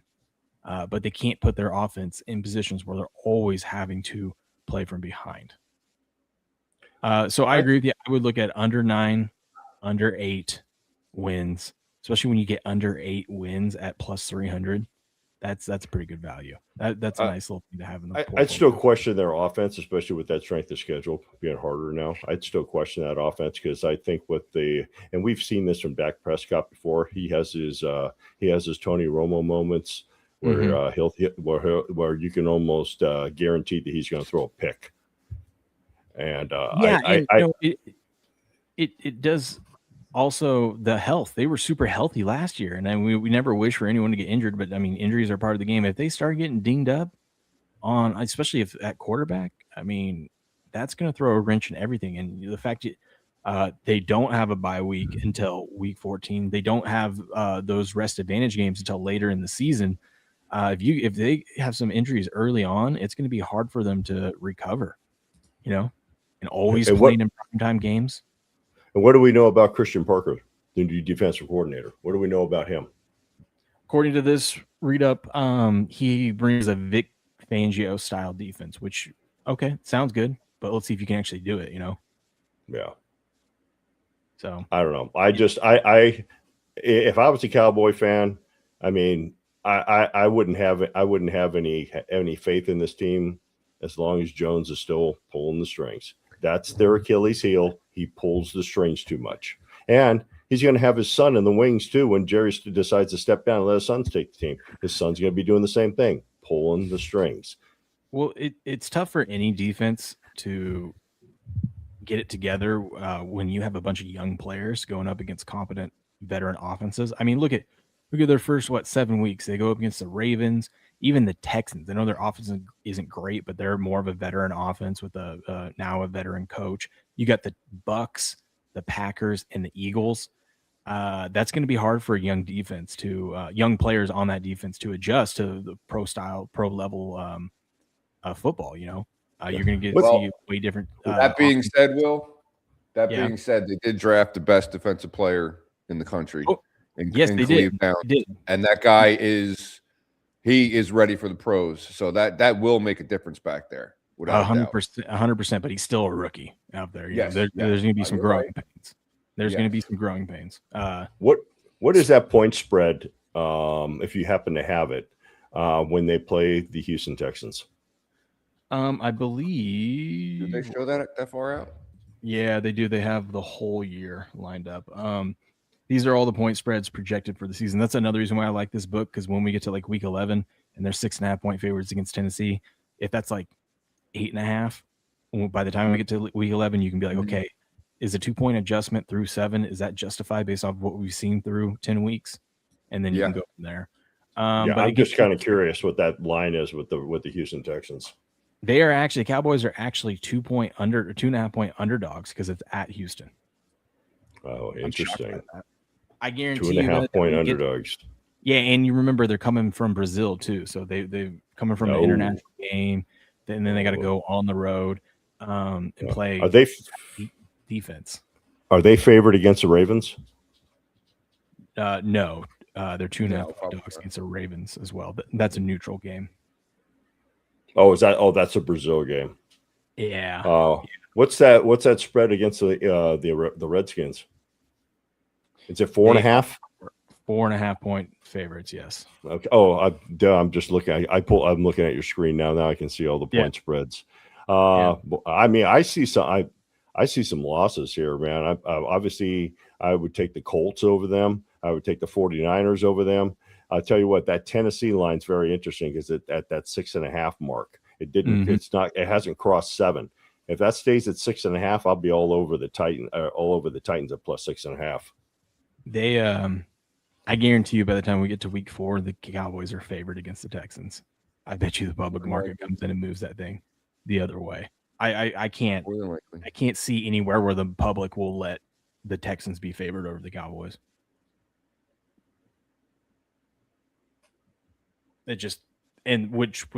I'll be happy because I'll take the points, or I'll tease. I'll definitely if Houston's a 1-point dog in that one, I'll tease Houston up. Yeah, I think